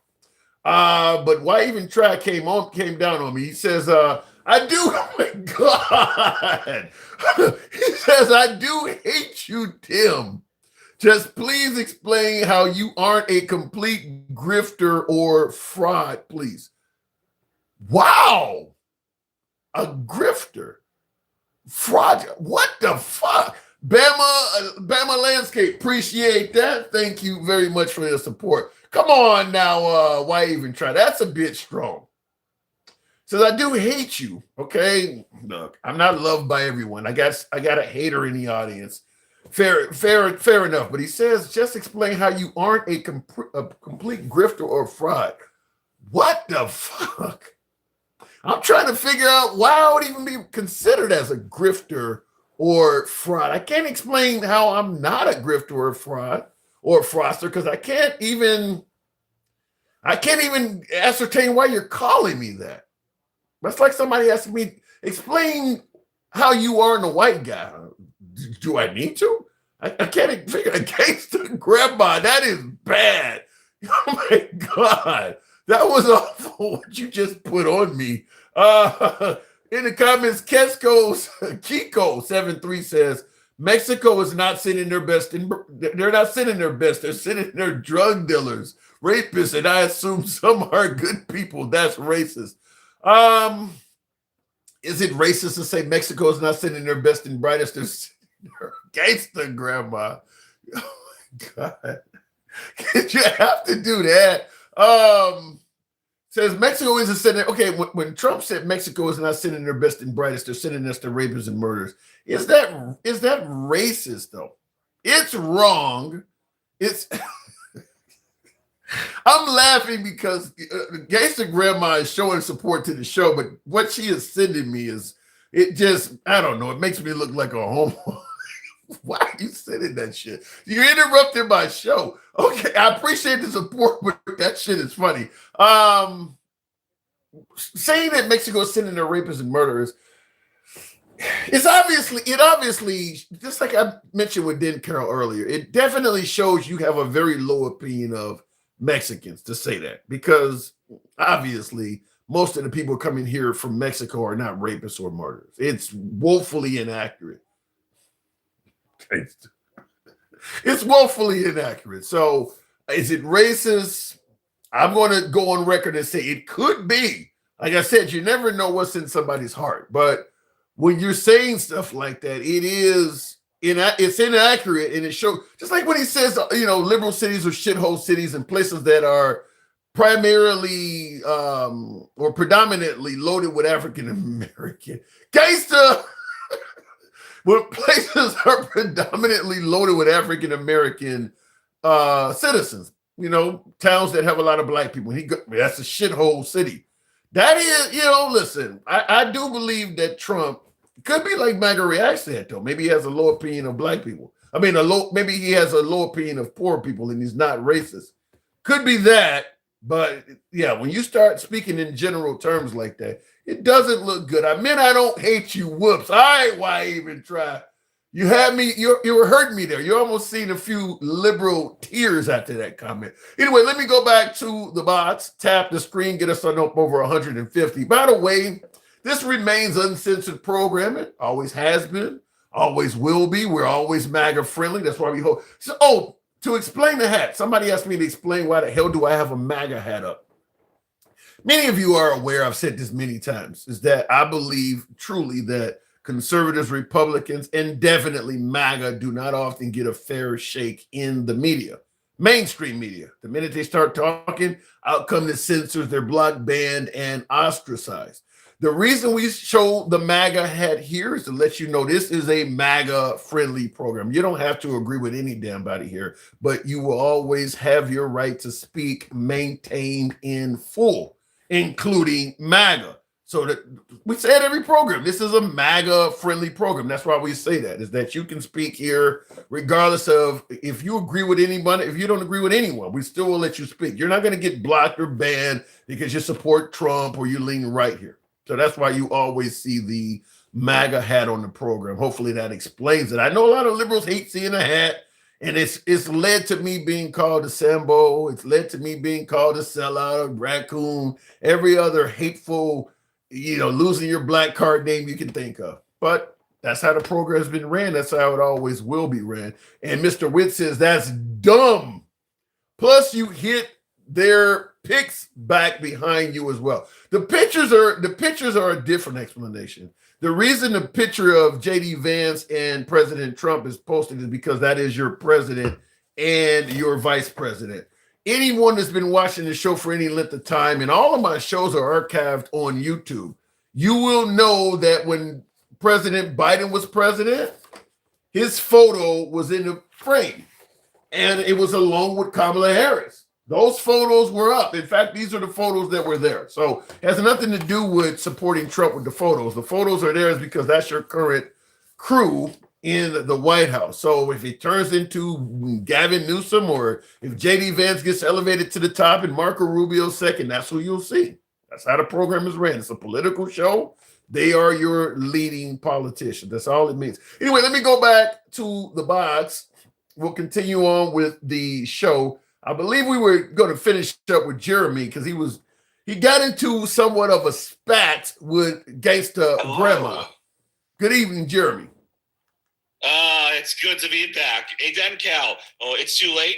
Is that what you said in the comments to me? Anyway, good to see you, Tim. All right. So you and Gangsta Grandma, obviously, there's no love lost there, but we're talking about President Trump. Listen, a lot of folks, you see the whole title of the show is Too Many Secrets. Why is there so many things happening around Trump that it just seems like, because remember, he was supposed to be the transparent president. All of a sudden, we're blowing up boats and not really giving any evidence as to why. It's just you got to trust them. I still don't know why Ghislaine Maxwell is in minimum security, or why we would be pardoning a drug kingpin in the middle of a drug war. Why? What does this make any sense to you? Honestly, this isn't the same Trump that was in office in 2016.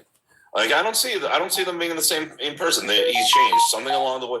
He changed. Now, some things with like Ghislaine Maxwell, it's like there had to be some level of a deal cut so that way she could give them evidence and stuff like that. I'm pretty sure that's just kind of normal procedure. But wait a minute. Is it not possible? Is it not possible that Ghislaine Maxwell got put in minimum security for her releasing a statement exonerating Trump? Whether it's true or not, just say something good about Trump, and we'll make sure you're a little bit more comfortable in here.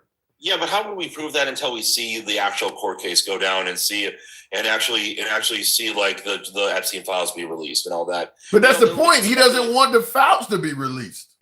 Well, actually, the Congress recently voted to have them all released, yeah, and all it has to do is go across his desk. But Jeremy, that's what I'm saying is that we didn't need Congress. All Trump had to say is release the fucking files. He could have told Pam Bondi to do that. Why did all the other things he's doing, blowing up boats, sending the military in the U.S. city, all of this stuff is without the approval of anyone. But when it comes to releasing the Epstein files, suddenly we need Congress. How does that look?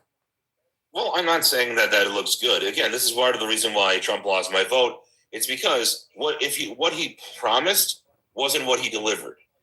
So again, if I have no regrets about initially voting, because initially what he promised was good.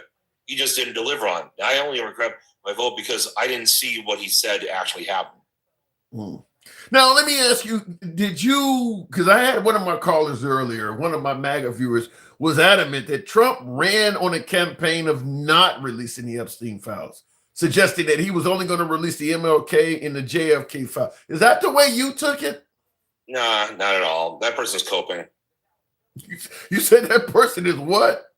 Coping. Coping. Okay, is it coping with a P or coating LT? No. With a P. Okay. Wow. All right. Haven't heard anybody use that word in regards to Trump. And thank you for that cap there, Blue One Banks. Appreciate your support. So you see Trump as something, because you voted for him. You see him as somewhat of a disappointment, is what I'm hearing. Yeah, absolutely. You know, like the promised Trump would have been golden, baby. I would have thought that was huge. I would have absolutely. Give me three of Trump's promises that you really voted, because you voted for him. You said if he had actually lived up to what he campaigned on, he would have been huge, is what you're saying. Give me three things he campaigned on that you really wanted him to do, or you really want, because he still could do it. You really want him to do. Epstein files, number one. That's absolutely a number one. Number two is being consistent with tariffs. Instead of like playing this little game of like, well, now I'm not going to tariff you anymore. Oh, well, actually I am. Oh, actually I'm not. Like, shut up, dude. Get it fucking straight. It's a great point. It's a great point. What's number three? Yeah, and number three would have been like to like. Here's the thing. I still think that ICE is very necessary, and I don't have a problem with the deportations, except I want like more courts. Thank you. I want more courts to be used. So you want due process? Yeah. I don't think those things are unreasonable. The Epstein files is something I think even the Democrats could get behind. What was the second one you said? Voters, at least. At least the voters. Well, at least the voters. I mean, I think bipartisan, both sides want the Epstein files released. What was the second one again? Consistent tariffs. Consistent. Now, I think a lot. Yeah, I think a lot of folks on the left and even some independents are not in favor of the tariffs at all. But you are correct. If you are going to impose tariffs, be consistent. I mean, he is doing some shit like I don't like. I think Brazil has an individual down there that used to be the leader there, and they've arrested him, prosecuted him for trying to stage a coup. Bolsonaro. Yeah. Yeah, and Trump imposed tariffs on that country because he don't like them prosecuting the guy. What the hell does that got to do with tariffs? I mean, I have no idea. Yeah, I have no idea. I no fucking clue. But again, this is why it was such a disappointment to me. Look, I am not a perfect person. I don't think I would like I can't even run for president because I'm an immigrant. But are they coming? Do you fear they're coming for you? As Gangsta Grandma stated. No. Gangsta Grandma's a fucking lobotomite. She needs to take her meds and shut the fuck up. Honestly, I'm gonna be fine. Okay, Trump is a lot of things, including kind of stupid from time to time, but he's not a racist. He's not actually a racist. I know that he's not because there's nothing to prove that he is. Do you know of anyone that is a racist? Yes. Tell me what they did or what they're doing for you to feel confident saying that. Nick Fuentes literally praising Adolf Hitler. Okay. Well, yeah, I mean, I think that's really can you be a racist without doing something so fucking clear? I mean, obviously. What about Elon? My heart goes out to you. Do you think that was what many people believe they saw? I still don't know what to make of that 100% because, as honestly, it was very, very sus. I'll give you that. Like, it raised an eyebrow. I'm like, excuse me, sir, what did you just do? Oh, but I still don't know what to make of that because there's so many things that he does where he just looks like a weirdo. Oh, that I can't completely get behind saying that it was one thing or another. But here's someone I'll give you who was absolutely a racist. What was the name? Name. Sorry. I know the face. I just don't know the name. Clinton. Hillary. Hillary Clinton? Come on, Super Predators. You don't remember that? I mean, what's the difference between her saying that in shithole cities or rapists and murderers or eating cats and dogs? I mean, what's the difference between those? Oh, first off, Trump was just going off conspiracy theories. He wasn't really actually doing his research when it came to the cats and dogs thing. But also calling something a shithole is just looking at the policy and saying, oh, well, that's fucked. Look at the results. That's not saying that, oh, your skin tone makes you inevitably like this. Well, the problem with the shithole comments is it always seems to be areas that have a lot of minorities. Because look, there's a whole lot of places in this country where people can barely, they don't have a pot to piss in or a window to throw it out. They're dirt poor, their education, their schools are dilapidated, their roads are fucked up, and they don't call any of those places shitholes. He goes to places that are fairly civilized, like Chicago or Baltimore, where they got plenty of roads, plenty of schools and colleges, and he calls them shitholes. But they're like eight because they're poorly run. Because they're poorly run. They have all those things, but they run them poorly. So when you got areas down in the southern region where, like I said, most of their kids are not graduating from high school. You know, half of them ain't even got teeth in their mouth and shit. And as gangster grandma might suggest, they're sleeping with other relatives. How is that not a shithole? I think you can put. I think it can go both ways. I don't see why not. I don't see him calling those places shitholes, though. It's always places that are laden with minorities. Well, it's actually Democrat-run cities because he just hates the Democrats. But it's not a black or white thing. It's like he don't go to Vermont. He don't go to Vermont or New Hampshire. Those places are ran by Democrats. He don't call any town in those. He goes to places that have. There's plenty of cities that are Democrat-run that have no minorities. He's only doing it to minority cities. Give it time. How much the guy has been a politician for almost 10 years now. How much time you need? Also, I think the reason why he hasn't called out those other cities that are run by Democrats like that is because, let's be honest, they're just not as well known. They're not talked about as much in the media. Chicago has been a meme for a long time. Chirac and all that. Come on, like Chicago really became well known as a violent city to the right when Trump became when Obama got elected, because Obama has ties to Chicago. Chicago had a history of tough gun laws. It's liberal everything, liberal governor, liberal mayors. So it made a perfect target, even though Chicago, as I often point out to MAGA Reacts, is not the most violent city in America. But because everything about it is liberal, they go after it. Like, you don't hear them talking about St. Louis because usually the mayor of Missouri is not a liberal. Same thing with Memphis, Tennessee. Usually the governor of Missouri is. It's a blue and red thing for him. Right. He's just going after the places that are like, kind of easy targets. And it's a bit of a meme. Also, by the way, I just want to make sure people understand this. A lot of people will say oh, there's all this violence. There's all this terrible violence that happens in red states where the Republicans are in charge. And then if you actually look at the cities that it happens in, which is where the overwhelming majority of the violence in that state happens, it's always in blue cities within red states. Oh, wait. Say that again. I didn't hear that all. The majority of violence that happens in red states happens in the blue cities within the red states. Yeah, because that's where the people are. I mean, you're always going to have more violence in big cities, and big cities are almost always ran by Democrats. You're always, that's why you hear the right always attacking crime, because you're always going to get they don't attack poverty or infant mortality rate or the performance of young kids in schools or any of that stuff, because that's when Republican problems come in hand. If you just stick with crime. Yeah, crime is going to happen in cities where there's a lot of diversity and a lot of people. And that's always going to be Democrat. Because diverse environments avoid the Republican Party like the plague. To a degree. Here's what I will say. Well, come on, Latinos heavily voted for Trump in the last election, so it's not all minorities. But here's something I want to say about that, okay? When it comes to violence, it's okay, you will just see it on the left in general, regardless of where you are in the country or even in the world. You still haven't watched the video, have you? No. I haven't had. Send it to both your accounts. I was watching my Bears lose this weekend, and I'm distraught about that. And I'm a Packer fan. Woohoo! Get the fuck out of here! Get the fuck out of here! Anyway, keep going. Look, it's just been proven that the left does attempt more violent attacks. They're just too incompetent to usually see them through.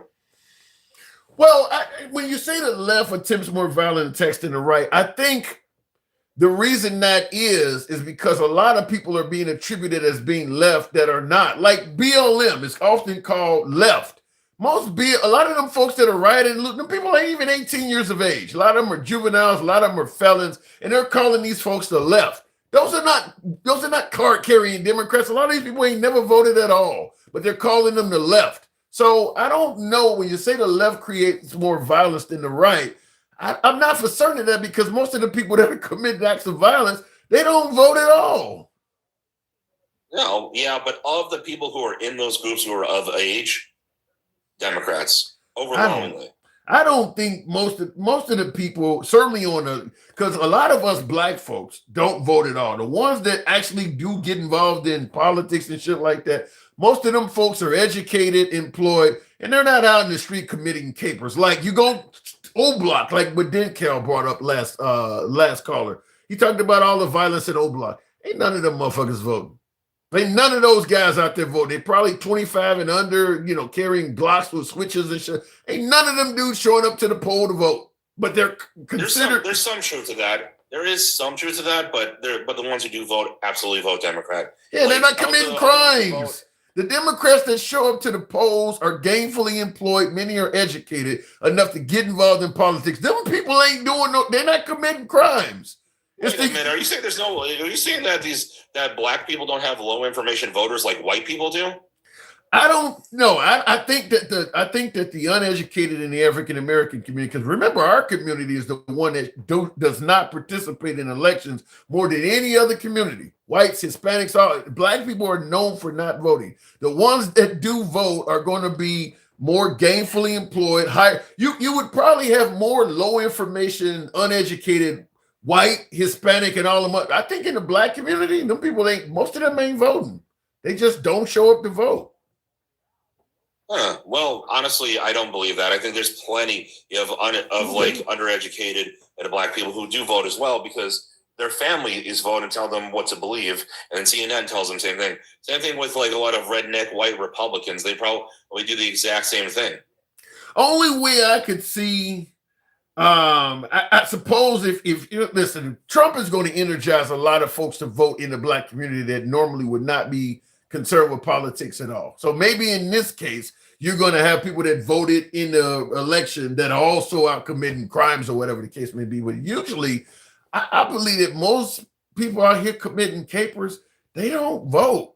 I think you guys are attributing a whole lot of criminals to the left that ain't really part of the left. They may have the same mindset. Maybe they're pro-choice. Maybe they believe in, gun legislation and shit like that. But when you look at who they voted for, they didn't participate. Yeah, well, here's the thing.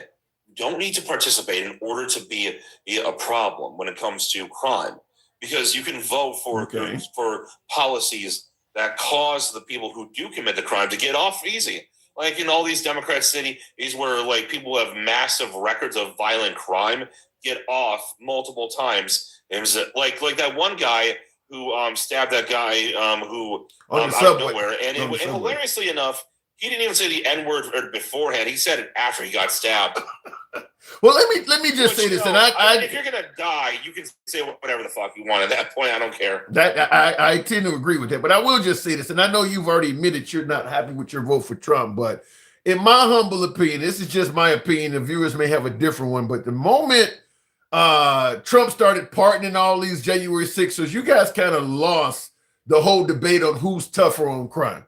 I mean, a lot of them folks, we talking about Lincoln Riley, or we talking about the subway, all these people that should have been in jail, but they got out and committed other crimes. There's been about a half a dozen of those January 6th pardonees that have gotten out and committed additional felonies. So the minute, and that's not to mention all of these big time white collar fellas that Trump is pardoning almost every damn week. He just pardoned a fucking drug kingpin. You know how many people you talk about fentanyl killing people and all the kinds of dangers that fentanyl does. You realize how many murders of drug kingpin is probably responsible for? Like, seriously? Yeah, like here's the thing. When people say like, oh, narcos are not terrorists, my response is it's not the drugs that make them terrorists. It's what they do with the money that they get from it. And so I'm absolutely pissed at Trump for doing that. I'm like, what the fuck, man? And like that was fucked up that he pardoned that guy. Yeah. Okay, because I do believe these narcos are narco-terrorists. I really do believe that. And it's because what they do with the money that they get, they take over entire towns, they create roadblocks, as they murder people en masse and then hang their bodies out to make sure people see it. Sicario is not like a good source of information when it comes to what the drug war is like, but at least it gives you a good idea. It gives you a good sneak peek, at least. So, yeah, it's ridiculous. Yeah, you get an argument from me, and that's like I said, though, that once Trump has done stuff like that, anyone on the right that would suggest the Democrats are soft on crime and they're letting out bad guys to reoffend, you kind of lost the credibility in that because you're ignoring Trump is doing the exact same thing that the right is complaining about from Democrats. You know, these liberal judges are just letting people out. You're ignoring all of these pardons this dude is doing. Every week he's pardoning somebody that has committed some serious crimes. He's doing it almost like once a week now. And they're just ignoring that and going only after the liberal judges way down at the bottom of the totem pole that's doing it. So I don't see the credibility. Yeah. I'll give you the last word. I do got to move it on, though. I got to move. Yeah, I know you got to move it on. I just want to end this with this. You know, a lot of people get mad at me because I'm pro-life, and I say, and to the point where I believe the only exception is if a mother's life is in danger. So that does not include if a woman has been raped.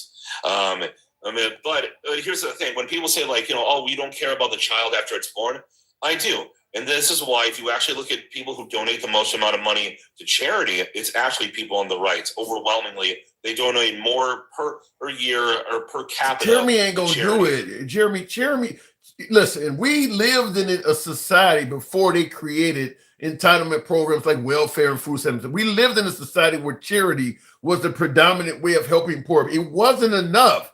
If you're voting against federal social programs, and talking about, well, we do give money in charity, that's not enough. That's a downgrade in the amount of people you can help. You need the federal programs because there's too many, wealthy folks in this country that ain't gonna contribute shit. So most of the charity in this country comes from the lower level people. You can probably ask for $1 or $2 on the street and have a more likelihood chance of somebody that is damn near as poor as you giving you that $1 or $2 than some rich fuck. I mean, you got to go beyond charity. You need federal programs. Charity ain't going to do it. Last word on you. Well, that's a longer discussion. For a different day. But hey, you can't say that red conservatives don't care. We can just say maybe they don't have the right solution. Have a good one, Tim. All right, and I'm going to say conservatives don't care on that one. I'll move it on. Tap the screen, get us on up to 170. But yeah, charity is not going to do it. I mean, listen, if I live in a poor neighborhood, and everybody, let's say I live in a neighborhood where the average salary is 30, 40 grand, very poor neighborhood. Okay, I go to church in that neighborhood. All of my citizens and neighbors in my neighborhood, none of them make enough money to help me out either. So if I go to church and I'm struggling, the pastor can put me up on the stage and tell my story, but they all like, shit, we got stories of our own. Charity is not going to do it. And you don't have the wealthy communities willing to come into the poor communities and help the people out. And then, of course, you throw in shit like intolerance and bigotry and racism. It's only going to be worse because people are only going to want to give charity to people that look like them or think like them or have the same beliefs as them. So the smaller minority groups are even going to face it. They're going to face it both ways. Charity is not going to do it. Charity never was sufficient. I disagree with the charity part. Anyway, Handsome, where have you been? Miss you, brother. CTY, we've been here. We took a couple of days off. We were not live over the weekend. We were live on Friday, though. The Democrat Party won't make you wealthy either. They either give you enough to keep voting. You're saying the Democrat Party, Big Boss, we're not talking about either party making you wealthy. He says they only give you enough to keep voting for them. Well, the right often says the only reason people vote left is they want free shit, which essentially says if you vote for the right, you get nothing at all. I'm a fan of social programs. I think if a person falls flat on their face, society should look out for them. I don't believe in the pull yourself up by your bootstrap mentality, because everybody ain't able to do that. I just, like, for instance, they're going to have this, they're making the work requirements for SNAP more stricter. It's part of the big, beautiful bill, if I'm correct, starting in January. You're gonna be hearing stories on your local news in whatever town you're in about people that are getting cut off that actually should still be getting it. They're not, people receiving SNAP are not overwhelmingly fraud, committing fraud against the system. This is not about stopping fraud. This is about just simply reducing the amount of people that are getting assistance. If we make it harder for them to get it, then some people will end up, as Jeremy said, on charity, or they'll get it from somewhere. The whole goal is to get people off of it. It's not to stop fraud. It's just to get you off of it. And that's what I think is going to happen. You'll hear it on your local nightly news. Some poor lady or whatever the case may be, or some veteran is complaining they had nothing to eat because they don't been given work rights and the dude don't have legs or some shit like that. That's what's going to happen. That's what they're doing, is they're just trying to make it harder for people to receive it. 54% of SNAP users are non-citizens. I don't have the numbers, Rainy Day, so I can't dispute you, but I'm going to say I don't believe that. I do not believe that 54% of SNAP users are non-citizens. I just don't believe that whatsoever. I don't even think it's 14%. I'm going to take 40% off of your number. I don't even think it's 14%. I would have to see where you're getting that from, but I don't. I mean, if you think about the size of this country, 360 million people in it. No, there's just no fucking way. I see in the comments, Tom says you can't even get SNAP if you're not a citizen. I don't look. I'll just say it like this: if they start making it harder to receive SNAP, let's see what information they present. Because what I don't like is we're always hearing stuff that comes with no proof. Dead people voted. Okay, well, show me somebody you arrested for voting fraud. Illegal immigrants voted. Okay, give me some names. Did you catch anybody? Illegal immigrants are receiving SNAP. Okay, well, give us some names when you actually arrested and detained an illegal immigrant. Show us that he had a SNAP or an EBT card on him. Like, you're always being told stuff, but provided with no evidence. Whole town of people eating cats and dogs. No prosecutions, no arrests. You just hear these stories being made up.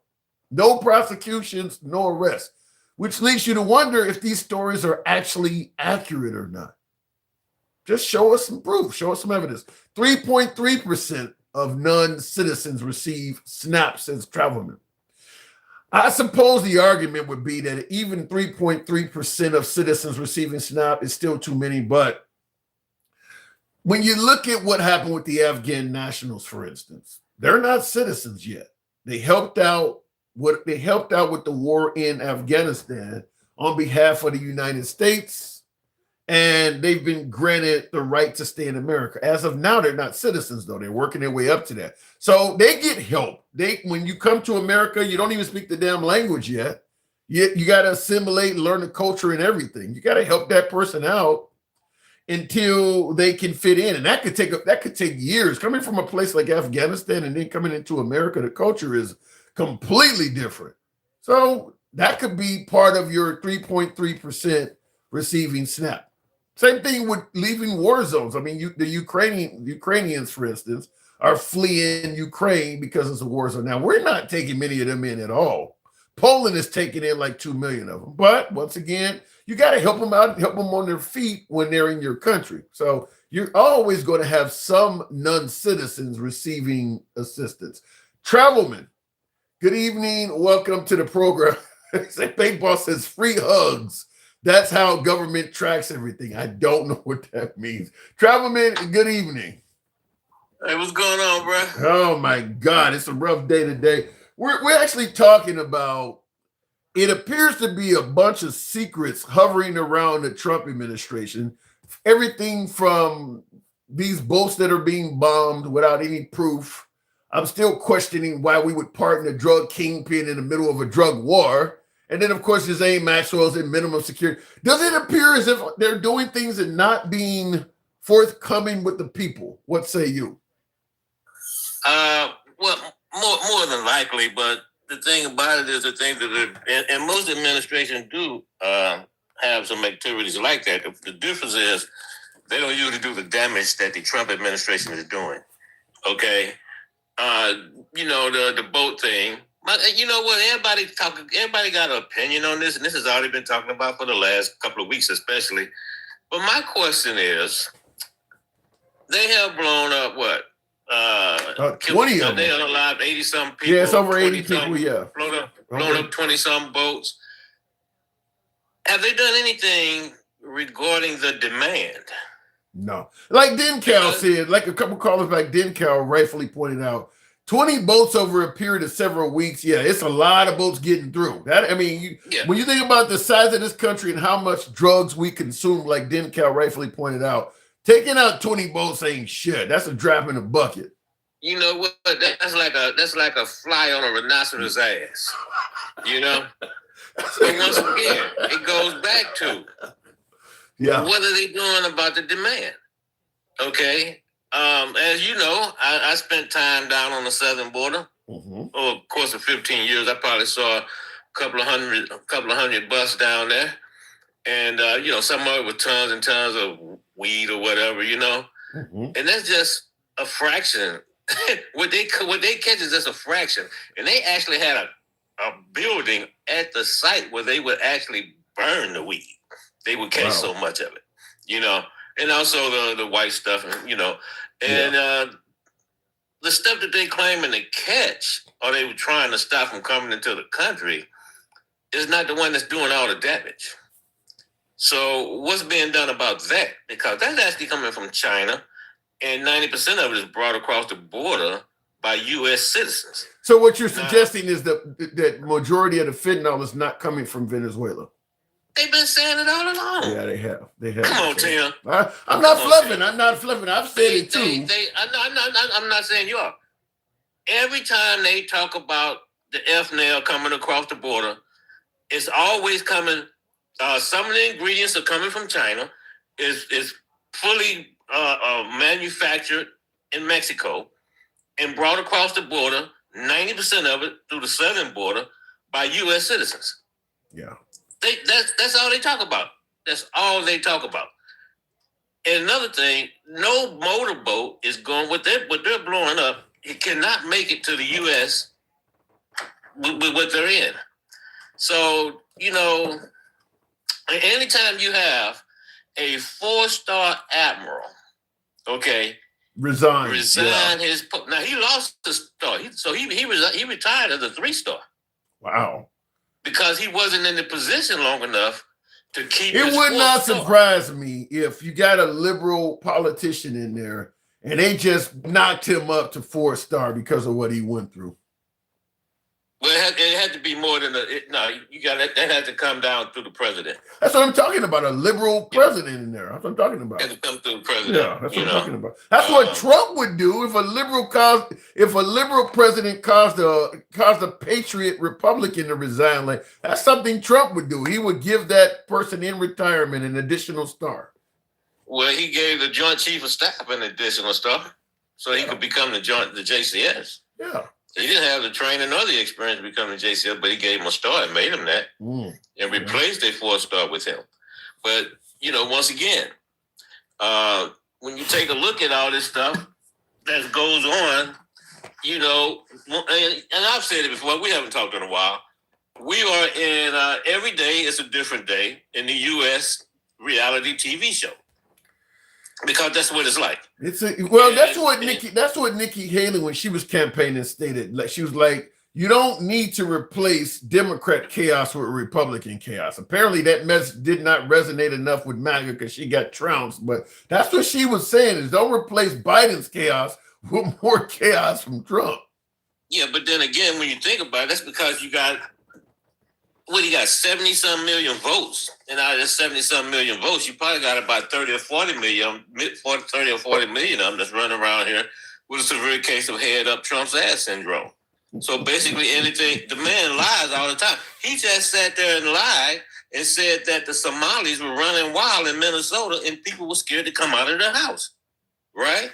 Everything Trump says, you can bet cash money within 24 hours, MAGA and Republican politicians will echo it. Yeah. Right? That's what Marjorie Taylor Greene stated, that her life was in danger. She was receiving death threats.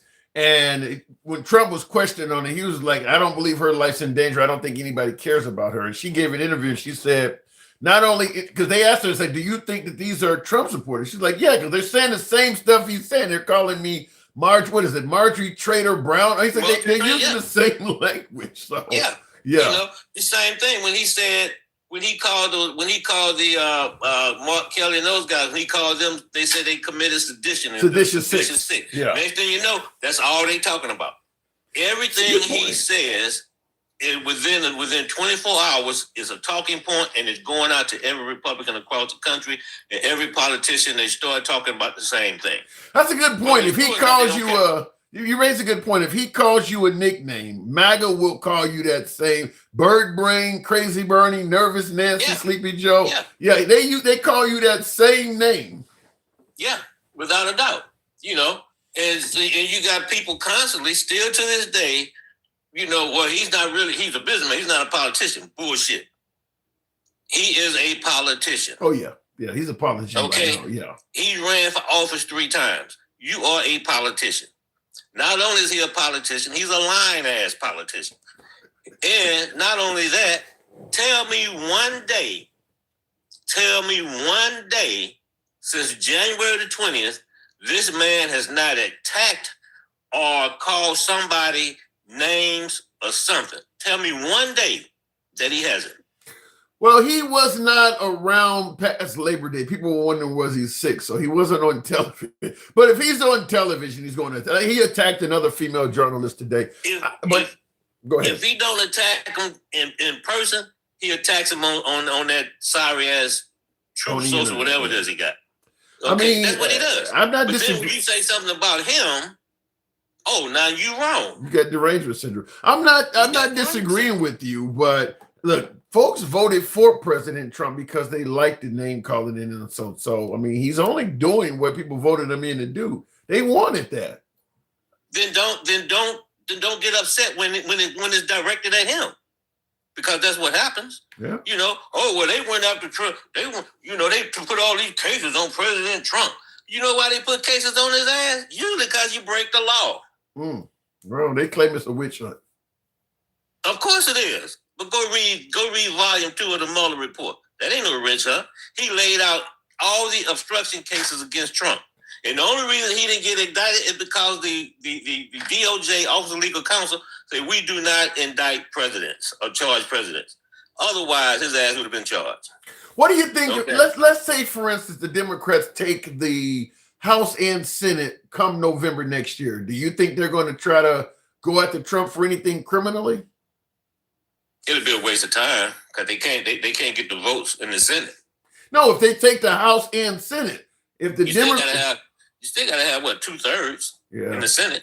Well, shit. I mean, you never know. Let's say they get 54 and they only need 6, or they need get 58 or something like that, which is a lot. But I'll tell you what.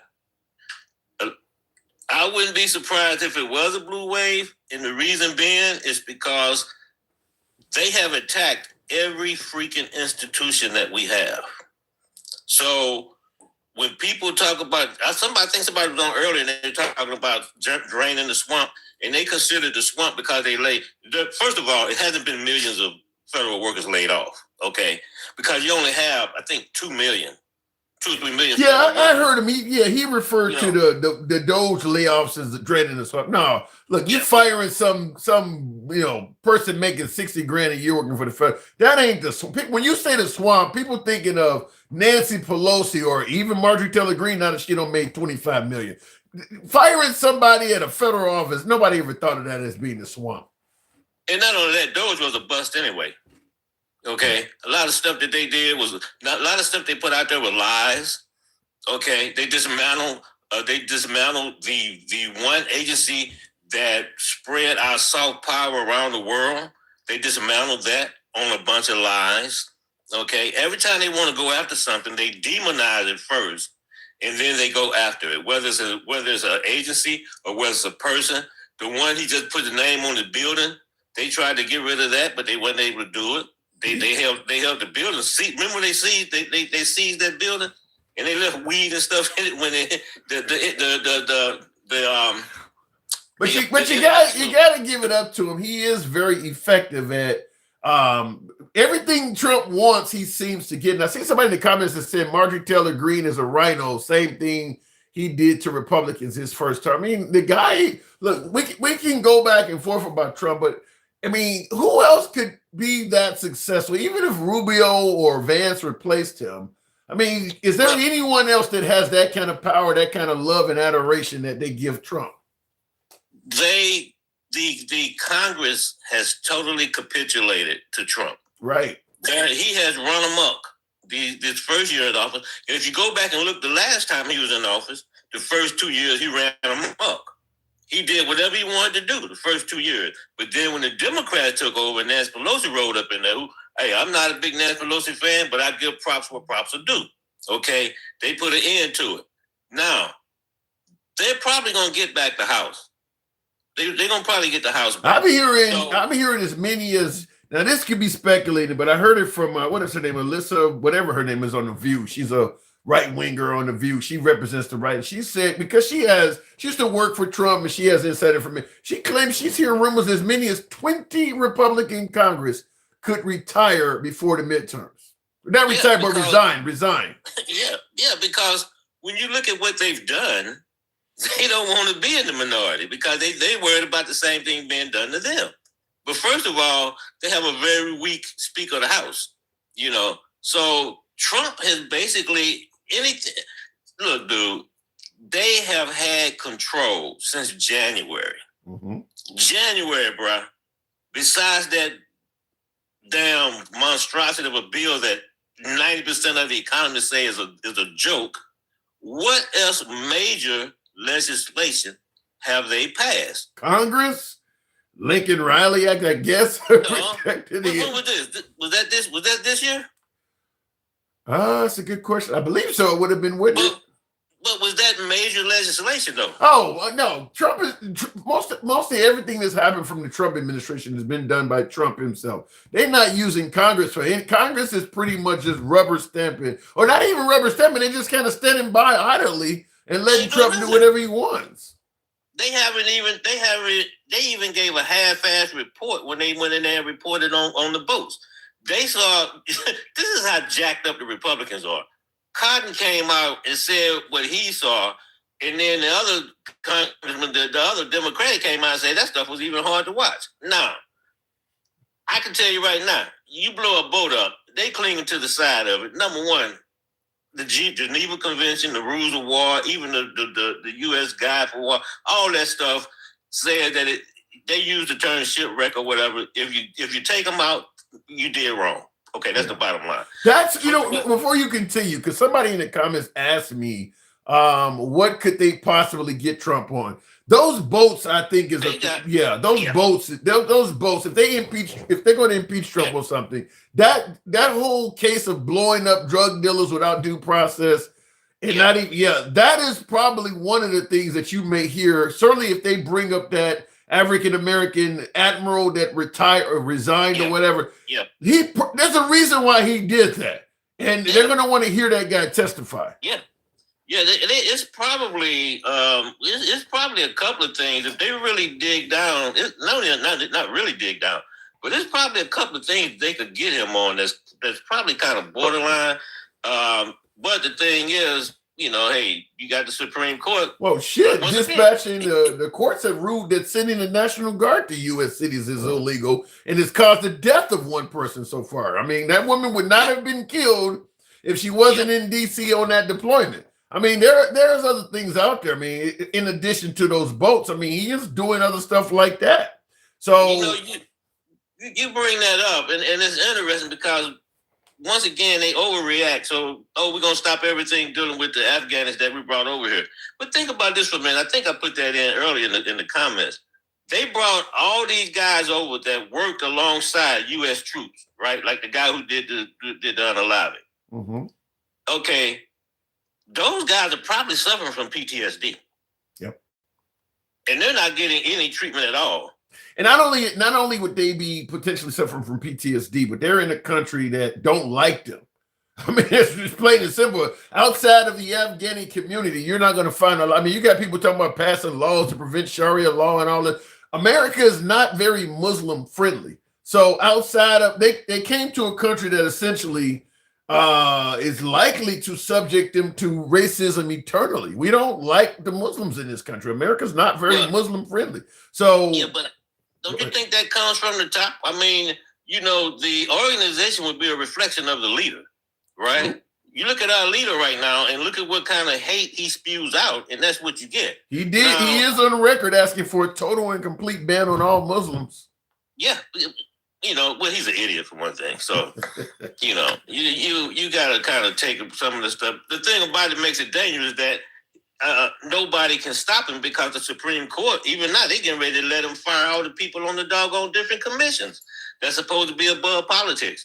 See, what they have done this year is going to probably take this country 10 or 15 years to recover from. Yeah, both internally and externally. Because all our allies, you know, they look at us like we done lost our mind. Yeah, I absolutely believe the harm to relationships is going to probably take a large chunk of the remainder of my life to repair. Because, like NATO, for instance, the way Trump has viewed NATO has shown other nations you can't just trust and let the United States take the lead anymore. All it takes is one bad election, and we could all be at risk. I mean, this guy's favoring Russia. I mean, so the way NATO views America, just standing back, kind of like Congress is with Trump, just letting Trump take the lead. NATO has kind of stood back. I don't think that that's going to happen going forward. All of them should realize at this point going forward that you need to step up your own military, and you might not even need to share everything going forward with the United States because they got their own agenda. Hey, and you know, all these countries that he talk about, shithole countries or whatever, you know who the largest, most dominant player in South America? China. The largest, most dominant player in Africa? China. Who's leading the world in technology? I think out of 40 benchmarks, China lead us in 32 of them. You can blame, in my opinion, you can blame that on the United States as well. I'll explain it on the other side, but I got to move it on. The United States, yeah, I agree with you 100%. Yeah. The United States is by sending all those jobs and manufacturing over there. Yep. We've made our adversary extremely wealthy, and they're using their money against us on the world stage in every way. Travelman, thanks for coming through. All right, bro. Take care. Anytime. Now, I froze my screen here. I got News Nation. Sometimes I have Fox or CNN playing in the background, but on the television behind me, they were showing some on TV. I'm not listening to it, but I can see what's on the screen. I froze this because this is a Yale youth pool that was taken from, they got 3,426 registered voters between October 29th and November 11th. Now, this is 2028's most electable Democrats. Listen to this. 85% went with Gavin Newsom, 63% Mark Kelly. Now, I think President Trump is making Mark Kelly a far more viable candidate than he normally would have been. By Trump attacking him, he's inspiring Mark Kelly to fight back. Remember, Mark Kelly's the one that's the leader of the seditious six with the whole you don't have to follow illegal orders. He's making Mark Kelly he's turning Mark Kelly into a Democrat star. Anyway, 63% Mark Kelly. Guess who's in third? We talked about this earlier in the show. Governor Tim Walz, a.k.a. Tampon Tim at 59%. Remember when I told you I think that head-to-head Tim Walz would have beat Kamala Harris in the primary? Pollsters agree with me here. Cory Booker at 58%. Josh Shapiro at 58%. Then they go down to Pete Buttigieg. Wow, Pete Buttigieg is still in this. Pete Buttigieg at 57%. I don't know about that one. I've always said that the next candidate after President Trump, because of how Obama just brought out all types of shit. I do believe the next Democrat candidate needs to be a straight white Christian male. And they need to be able to strongly check off those boxes. Not going to church every now and then, not being straight, but looking Ryan Seacrest-like. You need to be hardcore macho male almost. Straight white Christian male. Look, Pete Buttigieg, I think he's really good on Fox. He's really good in debates and interviews, but he is gay. And there's a lot of homophobia in America. So I'm just going to point that out. Governor Pritzker of Illinois, 56%. Now, he's under Pete Buttigieg. I think in the primary, Pritzker would beat Buttigieg. Man, that's my opinion. Mark Cuban, I don't know why he's in there, but I want you to hear who the last person is, because you probably know where I'm going with this. Mark Cuban, there's only 10 of these. Mark Cuban is number 8 at 55%. Andy Beshear is at 53%. Guess who is in 10th place at 52%? Kamala Harris. She's behind all of these people. The poll put Kamala Harris behind every one of these people.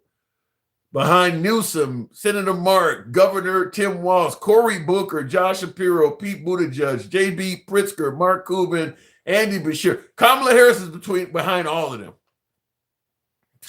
That's crazy. That's crazy. And she is on paper more qualified than some of them. But that just goes to show you there's not a lot of love from the Democrats for Kamala Harris. I definitely do not believe Harris needs to run for president, at least not in the next election. She needs to do something. She could have been trolling the hell out of Trump in the offseason. She could have done more if she plans on being in politics. Maybe she doesn't want to run anymore. But if she intends to run more, she should not, because she's kind of sat this one out. Few statements here or there, but she's kind of sat it out. Many of these other people I'm mentioning, they haven't sat it out. So Kamala Harris is probably out. Anyway, looking in the comments real quick, it's for women, period. None of your, I don't know. I think, well, oddly enough, Gretchen Whitmer is not in this list at all. Gretchen Whitmer's not in there at all. No, Warren was, what is it? Elizabeth Warren, Christina Hildebrand ran last time. None of them folks are in this. So, yeah, it's all men with the exception of Kamala Harris, and she's probably only in it because she ran last time. Otherwise, it would have probably been a 10th man in there as well. So I appreciate you folks, by the way, 181,000. That's a bit much. We almost hit 200,000. So you guys, thank you for tapping the screen and showing the program some love. You guys know how it is ran. We don't block, ban, or censor anyone. If you favor open dialogue from all sides of the aisle, we're here most weekdays. Feel free to follow the program if you've been watching us on Instagram or Facebook, and of course TikTok. And if you happen to be watching us live on YouTube, give your boy a sub. We certainly will be here tomorrow. Nevertheless, we gotta run and end the show. So catch you guys tomorrow. Y'all stay safe. See you then. Thank you on YouTube as well. Catch you later.